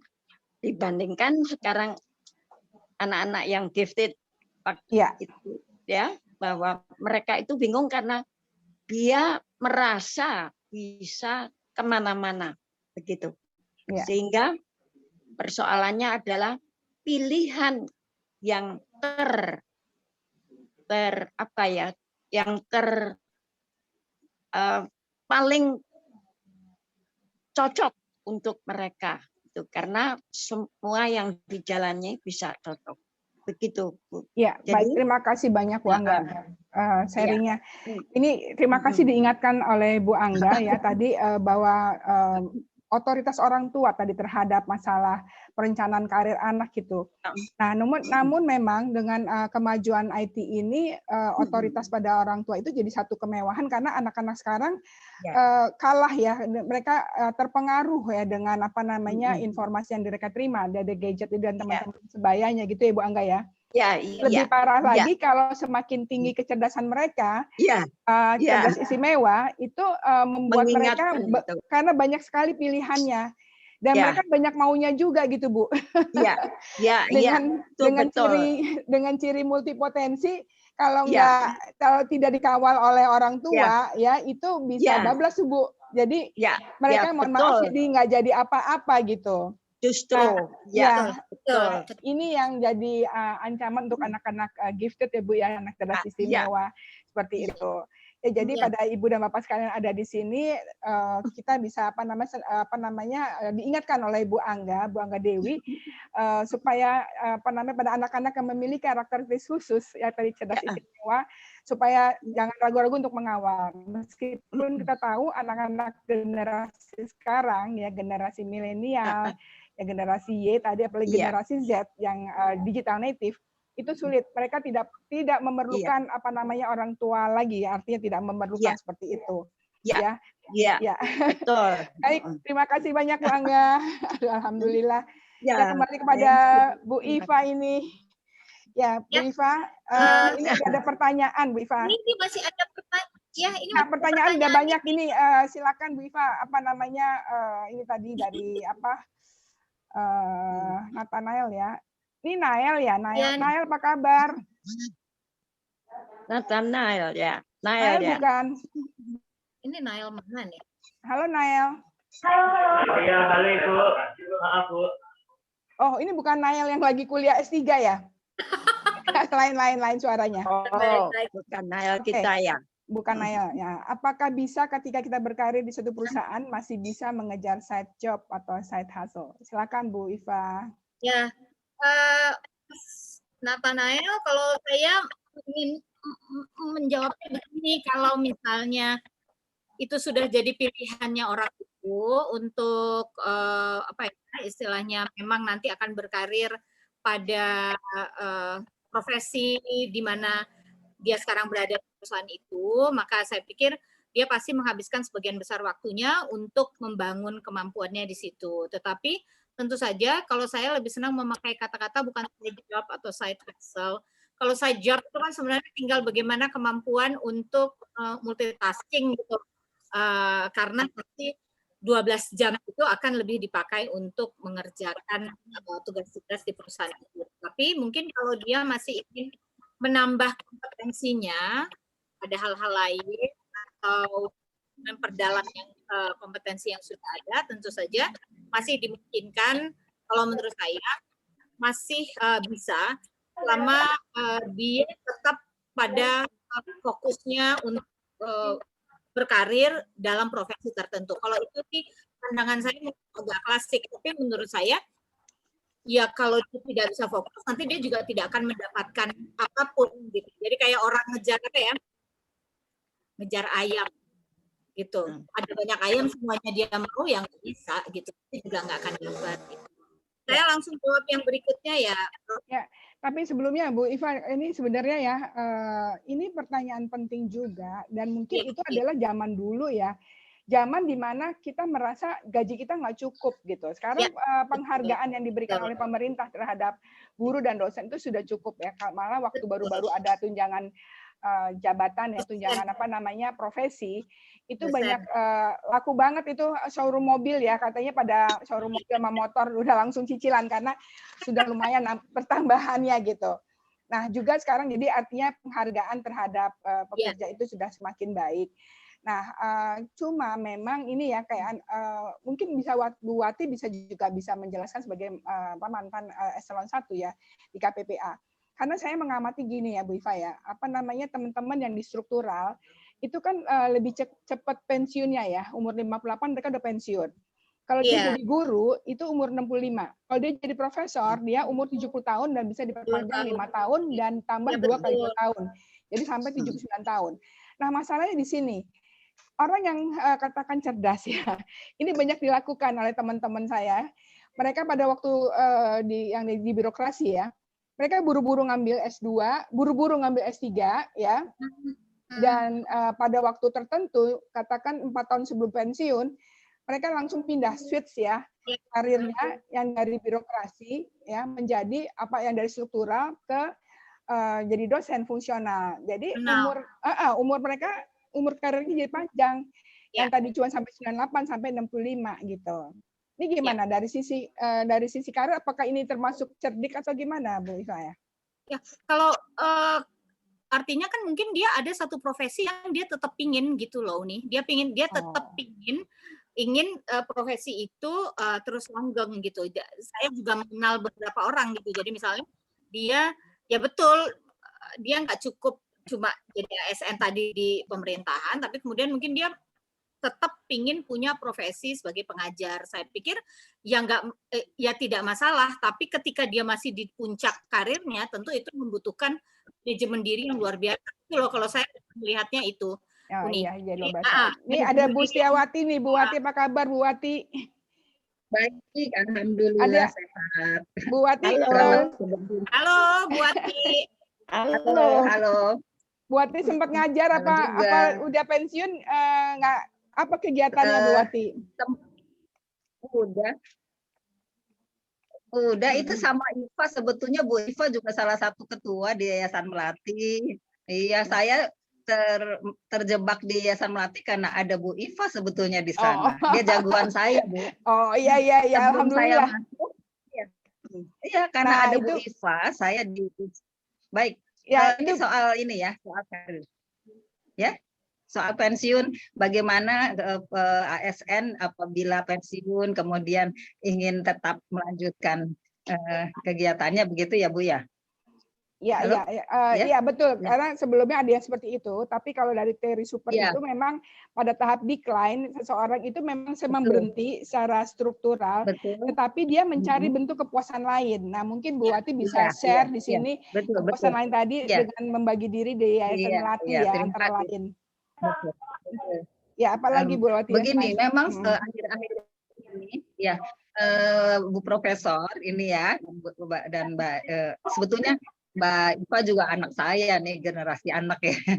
Jadi gini, memang sekarang ini cenderung ya para pejabat ASN itu ingin melanjutkan masa kerjanya melalui misalnya menjadi peneliti, menjadi widyaswara gitu ya Bu. Nah, tapi peraturannya memang saat ini sebelum pensiun kira-kira 4-5 tahun sebelumnya itu harus sudah apply, sudah tes dulu untuk bisa menjadi salah satu. Bu Wati tolong termute. Oh kayaknya. Ya udah. Saya sudah. Bu. Ya. Ya Bu. Masih ya. Kedengeran ya? Ya udah sekarang kedengeran. Ya jadi sekarang ini kecenderungannya banyak yang ingin melanjutkan. Misalnya kami kalau di eselon 1 dan 2 kan hanya 60 tahun. Iya. Ya. Lalu harus ikut tes dulu. Banyak sekarang kecenderungan untuk melanjutkan. Misalnya walaupun sudah jadi deputi, lalu akhirnya melanjutkan supaya bisa pensiun 65 tahun, masih bisa meneruskan cita-citanya. Widyaswara bukan? Iya, widyaswara. Peneliti juga ada, seperti di BKKBN. Saya kan juga mantan BKKBN juga ya Bu ya, sebelum di KPBA. Ada deputi penelitian ya, dan ada pusdiklatnya yang memang bisa meng-hire ya para sebelum pensiun untuk bisa masuk menjadi peneliti atau menjadi widyaswara ya. Jadi itu diperbolehkan. Dan sekarang ada kecenderungan itu banyak yang menjurus ke sana Bu Reni ya. Jadi akhirnya sebelum 60 kita 57, 58 sudah harus ancang-ancang harus minta resign untuk bisa tes ke sana gitu. Jadi tidak sembarang sekarang. Kalau dulu kan boleh aja karena dia mantan eselon 1 lalu masuk, sekarang nggak bisa. Sekarang sangat sekarang ada ketat. tes juga ya. Jadi kalau dia mau, iya harus dites. Kalau memang tidak mampu, nggak jadi. Dan tapi harus jauh sebelum masa pensiun. Nggak bisa begitu pensiun lalu masuk. Ya, Gitu, jadi itu jadi memang tapi harus ada tadi seperti Bu Iva bilang ada manajemen diri ya. Jadi udah bisa jeli juga nih kapan-kapan ancang-ancangnya tadi. Makasih Bu Wati ini sharingnya. Saya Bu Iva ada pertanyaan lagi untuk dari ini mengenai mahasiswa ya, yang dia tertarik dalam bidang HRD. Kira-kira apa yang harus disiapkan untuk biar berkarir di HRD itu dan skill apa? Karena di HRD itu kita tahu mereka akan bersaing dengan teman-teman dari latar belakang hukum. Nanya Bu Iva tadi pagi.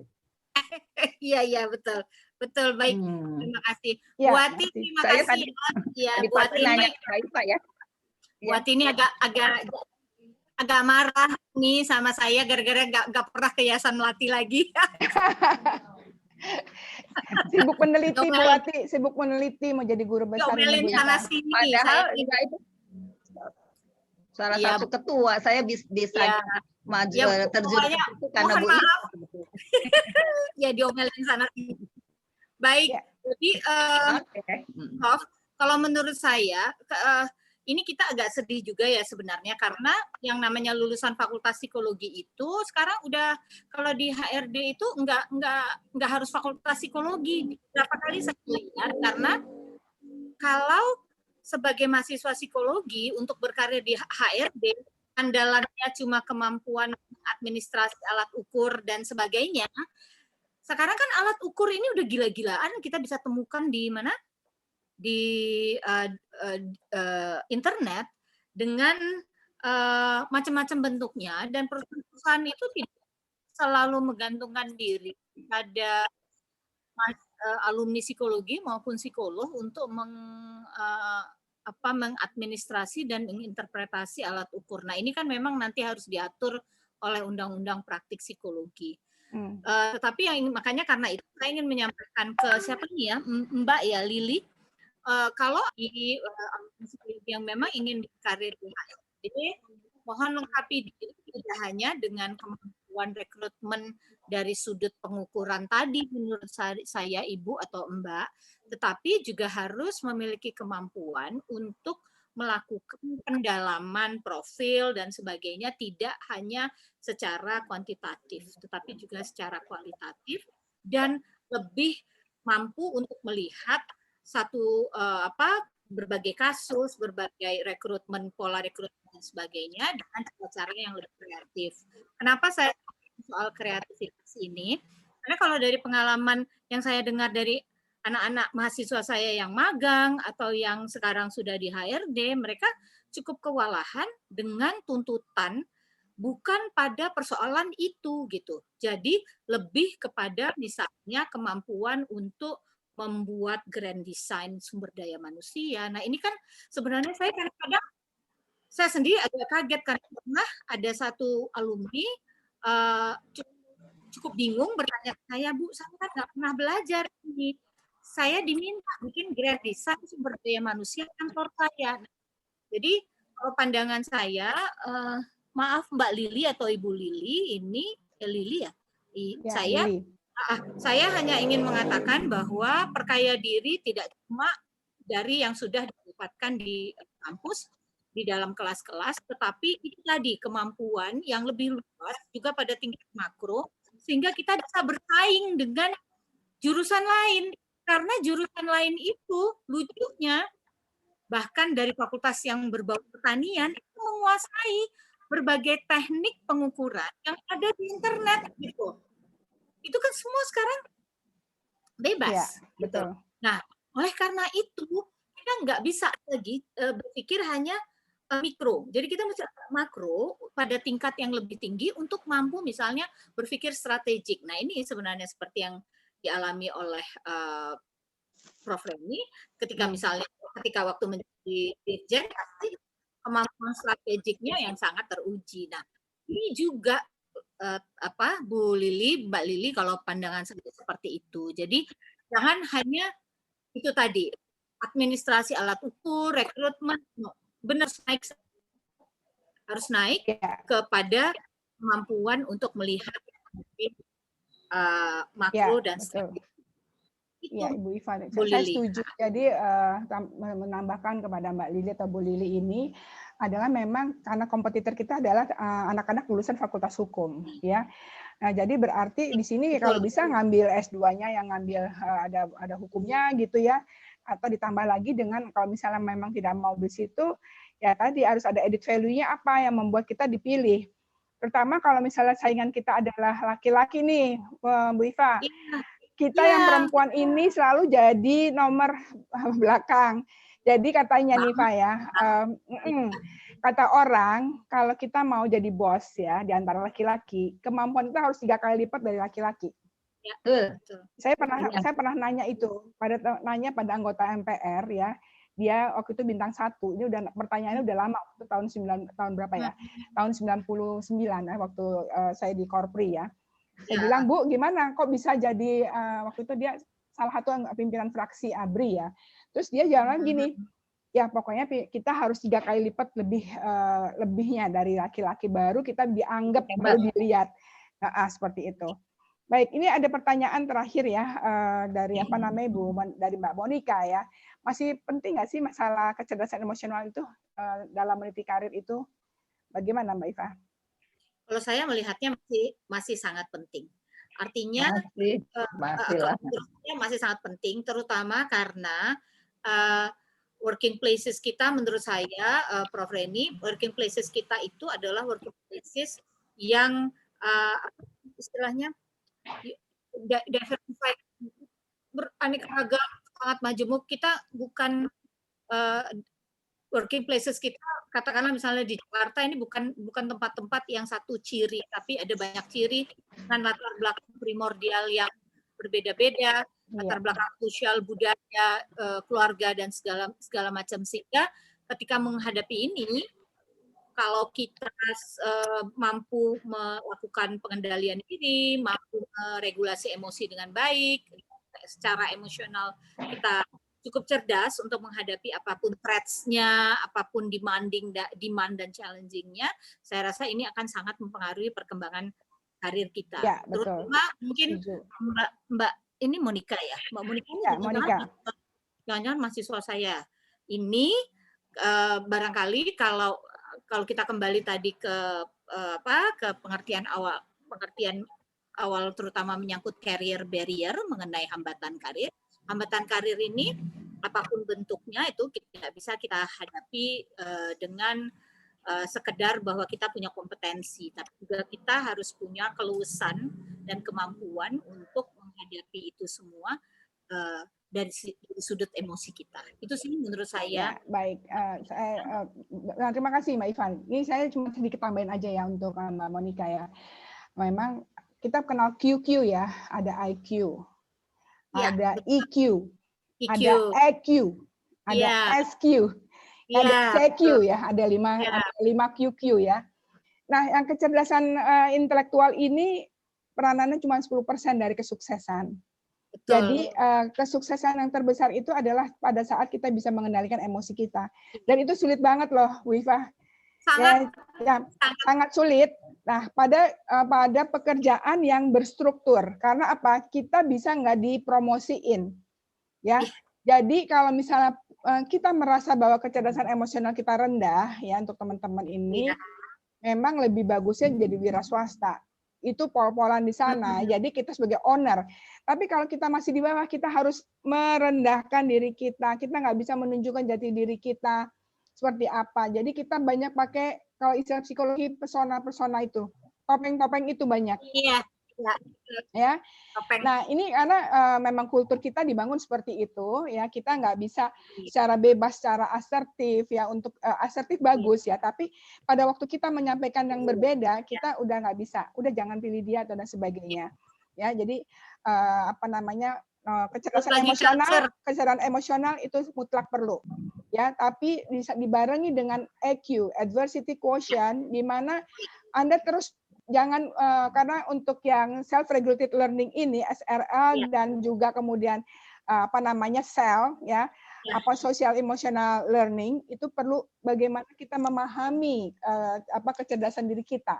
Pada waktu kita apa namanya self awareness kita tinggi, kita bisa tahu, bisa memilih juga, bukan Muna ya Mbak Iva ya, kita tetap bisa adaptif ya di dalam lingkungan kita, tetap di dalam, meskipun kita mungkin tidak setuju atau bagaimana gitu. Jadi EQ ini, adversity quotient ini, kita terus harus menanjak terus. Jangan quitter, jangan camper, tapi terus climber ya. Itu pesan saya sih untuk teman-teman yang masih meniti karir ya dalam usianya 20 sampai 44 tahun ya. Dan stop, jangan milih-milih lagi yang muluk-muluk ya Mbak Ivan. Jadi udah tekuni, dalami, tadi Mbak Ivan sudah menekankan itu ya, supaya kita punya added value dan menghadapi kompetitor kita yang sekarang terutama anak-anak muda. Ya, jadi kalau sudah umur 30 tahun tuh udah dianggap kayaknya udah tua ya, Fa ya. Karena anak 21 tahun ini kan udah lulus S1. Dan bahkan umur 25 tahun ada yang tamatan S3 gitu. Jadi dengan adanya fast track S1, S2, S3 dan mereka juga cepat masuk ini, peluang-peluang mereka diberikan sangat besar, apalagi dengan kebutuhan di zaman digital ini adalah untuk menguasai macam-macam, udah harus bisa apa namanya, mungkin buat PowerPoint-nya harus lebih bagus, bukan hanya bahasa aja ya, pengetahuan IT-nya itu juga harus excellent ya. Jadi ini menjadi tantangan untuk orang-orang yang ingin meniti karir melawan generasi yang generasi Y tadi ya, generasi milenial. Jadi Y sendiri juga terancam dengan generasi Z ini, gitu. Ada kata penutup yang Bu Iva yang mau sampaikan pada kita semuanya, karena ini waktunya sudah habis. Mungkin ada closing remark dari Mbak Iva. Silakan. Ya, terima kasih Prof. Reni. Terima kasih, hari ini menyenangkan sekali. Ternyata weekend sharing session clubnya Prof. Reni ini luar biasa menyenangkan. Saya hanya ingin menyampaikan kalau persoalan karir, kita sekarang betul sekali tidak lagi bisa melihatnya sebagai singular path ya, tetapi kita jangan lupa fokus pada profesi. Karena yang lasting longer itu adalah profesi. Jadi yang lasting longer itu memang adalah bukan jabatannya, bukan kedudukannya, tetapi profesinya itu. Dan ini memerlukan upgrading, updating, atau apapun namanya istilahnya, developing dan sebagainya, itu kita memerlukan itu. Itu yang pertama. Dan yang terakhir, yang kedua, ini juga jangan lupa pada persoalan culture dan values. Ini kadang-kadang orang suka lupa. Tapi namanya karir itu spesifik konteks. Itu jelas, itu spesifik konteks. Kita nggak lepas gitu ya. Meskipun misalnya kita, tapi nggak bisa gitu Mbak, saya ini misalnya, saya adalah pegawai perusahaan multinasional, saya di sini, kantor saya di Amerika. Tetap ada yang namanya cultural value dari working places Bapak dan Ibu. Jadi misalnya contohnya sederhana, di atas jam 4 sore kita udah boleh nggak nerima WA urusan pekerjaan. Misalnya kayak gitu. Tapi ya, itu, ada constraint itu kan, waktunya beda. Kalau misalnya dengan kerja dengan multinasional, internasional ya. Di sininya pagi, di sana kan 12 jam bedanya kalau dengan contoh tadi Amerika. Betul. Jadi memang benar-benar harus spesifik konteks dan ini juga sensitif gitu, sehingga benar sekali lagi culture dan values itu jangan dilupakan, karena itu justru menjadi nilai lebih buat kita. Kalau kita mampu menghormati itu, insya Allah perkembangan karir kita akan jauh lebih cepat. Itu menurut pandangan saya. Itu aja Prof. Ya, itu aja. Wah, terima kasih banyak Dr. Ade Iva Murti, ini luar biasa pencerahannya, wawasannya. Ya, jadi kita bisa lebih menata diri kita untuk teman-teman yang tadi masih dalam rentang usia 20 sampai 41 tahun. Ya, silakan untuk lihat kembali. Dan saya akan tambahkan sedikit tadi, walaupun tadi belum disinggung ya mengenai Holland, kita harus ingat ada 5 rukun, ada realistik, ya, investigatif, artistik, sosial, ya, entrepreneur, dan konvensional. Dan itu masing-masing lihat mana yang paling kuat, karena tadi karena karirnya adalah journey. Jadi mana yang memberikan kepuasan, karena pada intinya bahwa kalau kita berkarir adalah temuan dari diri kita dengan pekerjaan itu harus saling mengisi. Ya, ciri-ciri pekerjaan klop dengan ciri-ciri diri kita sendiri. Nah, itu dengan demikian dalam berkarir kita tidak menjadi beban, bukan semata saya bekerja untuk mendapatkan uang yang lebih besar, tidak, tetapi untuk memberikan kepuasan diri yang lebih. Baik, saya sudahi dengan ucapan sekali lagi terima kasih pada Ibu Dr. Ade Iva Murti, terus sukses dan sehat terus ya Bu Ade Iva Murti, dan cepat segera mencapai gelar profesornya, ya doanya gitu. Baik, terima kasih pada Ibu Bapak sekalian yang telah hadir, terutama Ibu Angga Dewi. Sekali lagi terima kasih banyak Bu Angga. Ibu sehat terus ya Bu ya. Doa saya untuk Ibu. Ya, kepada Nasla saya kembalikan kepada Nasla. Terima kasih banyak atas kehadiran Bapak Ibu sekalian. Wabillahi taufiq wal hidayah. Assalamualaikum warahmatullahi wabarakatuh. Waalaikumsalam warahmatullahi wabarakatuh. Terima kasih. Warahmatullahi wabarakatuh. Terima kasih Prof. Reni. Sama-sama. Terima kasih Prof. Reni, Ibu Iva, Ibu Bapak dan rekan-rekan semua yang sudah berkenan untuk membagikan, untuk sharing di acara kita pada hari ini. Baik, selanjutnya adalah penyerahan sertifikat yang kepada pemateri yang akan diserahkan oleh Prof. Reni kepada Ibu Iva. Silahkan Prof. Ya, baik, dengan ini bismillahirrahmanirrahim saya serahkan sertifikat pembicara untuk Dr. Ade Iva Murti, Magister Sains, sebagai narasumber dalam kegiatan Weekend Sharing Session Club dengan judul Career Plan and Development for Early Adulthood yang dilaksanakan pada hari Sabtu 20 Maret 2021. Terima kasih Bu Iva. Terima kasih Prof. Terima kasih banyak. Terima kasih banyak Bapak Ibu. Baik. Selanjutnya kita memasuki sesi selanjutnya, yaitu foto bersama. Mohon izin kepada Ibu Bapak dan rekan-rekan semua mengaktifkan videonya. Nah, sambil menunggu mengaktifkan video, kira-kira gaya yang pas untuk kita pada hari ini seperti apa, Ibu Iva? Apakah ada usul? Gaya semangat Bu Iva gimana? Gaya semangat berkarir. Kalau gaya Iwan Tanas atau Lemhanas tuh begini ya. Oke, kita begini deh. Kita semangat semuanya ya. Begitu. Udah Mbak. Ayo silakan tangannya. Semuanya sudah siap. Bu Sri Handayani belum buka. Nathanael, Bu Eska belum buka. Ayo, nggak apa-apa deh, ayo. Ayo kita lanjutkan ya. Saya hitung dengan hitungan ketiga. Baik, 1, 2, 3. Sekali lagi. Baik, sepertinya masih ada yang dibuka, mohon ditahan. 1, 2, 3. Baik, mohon ditahan Ibu Bapak dan rekan-rekan sekalian ke slide selanjutnya. Akan saya hitung. 1, 2, 3. Baik, terima kasih Ibu Bapak dan rekan-rekan semua. Selanjutnya kita memasuki sesi yang terakhir, yaitu sesi penutup. Jangan lupa gerakan 5M. Gerakan 5M COVID-19, memakai masker, mencuci tangan, menjaga jarak, menjauhi kerumunan, dan mengurangi mobilitas. Ruang Zoom akan ditutup 7 menit dari sekarang. Oke, terima kasih semuanya. Terima kasih.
Always do it on my own, so I gotta get through it. And the only thing I know is to love what I'm doing. Never give up, never slow, till I finally prove it. Never listen to the no's, I just wanna keep moving. Keep my head up when I act, head up, that's a fact.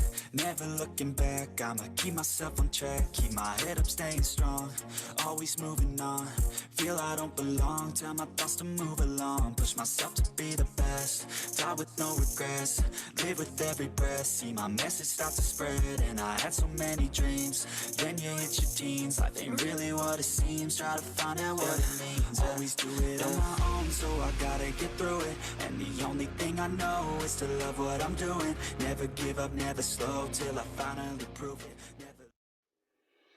Never...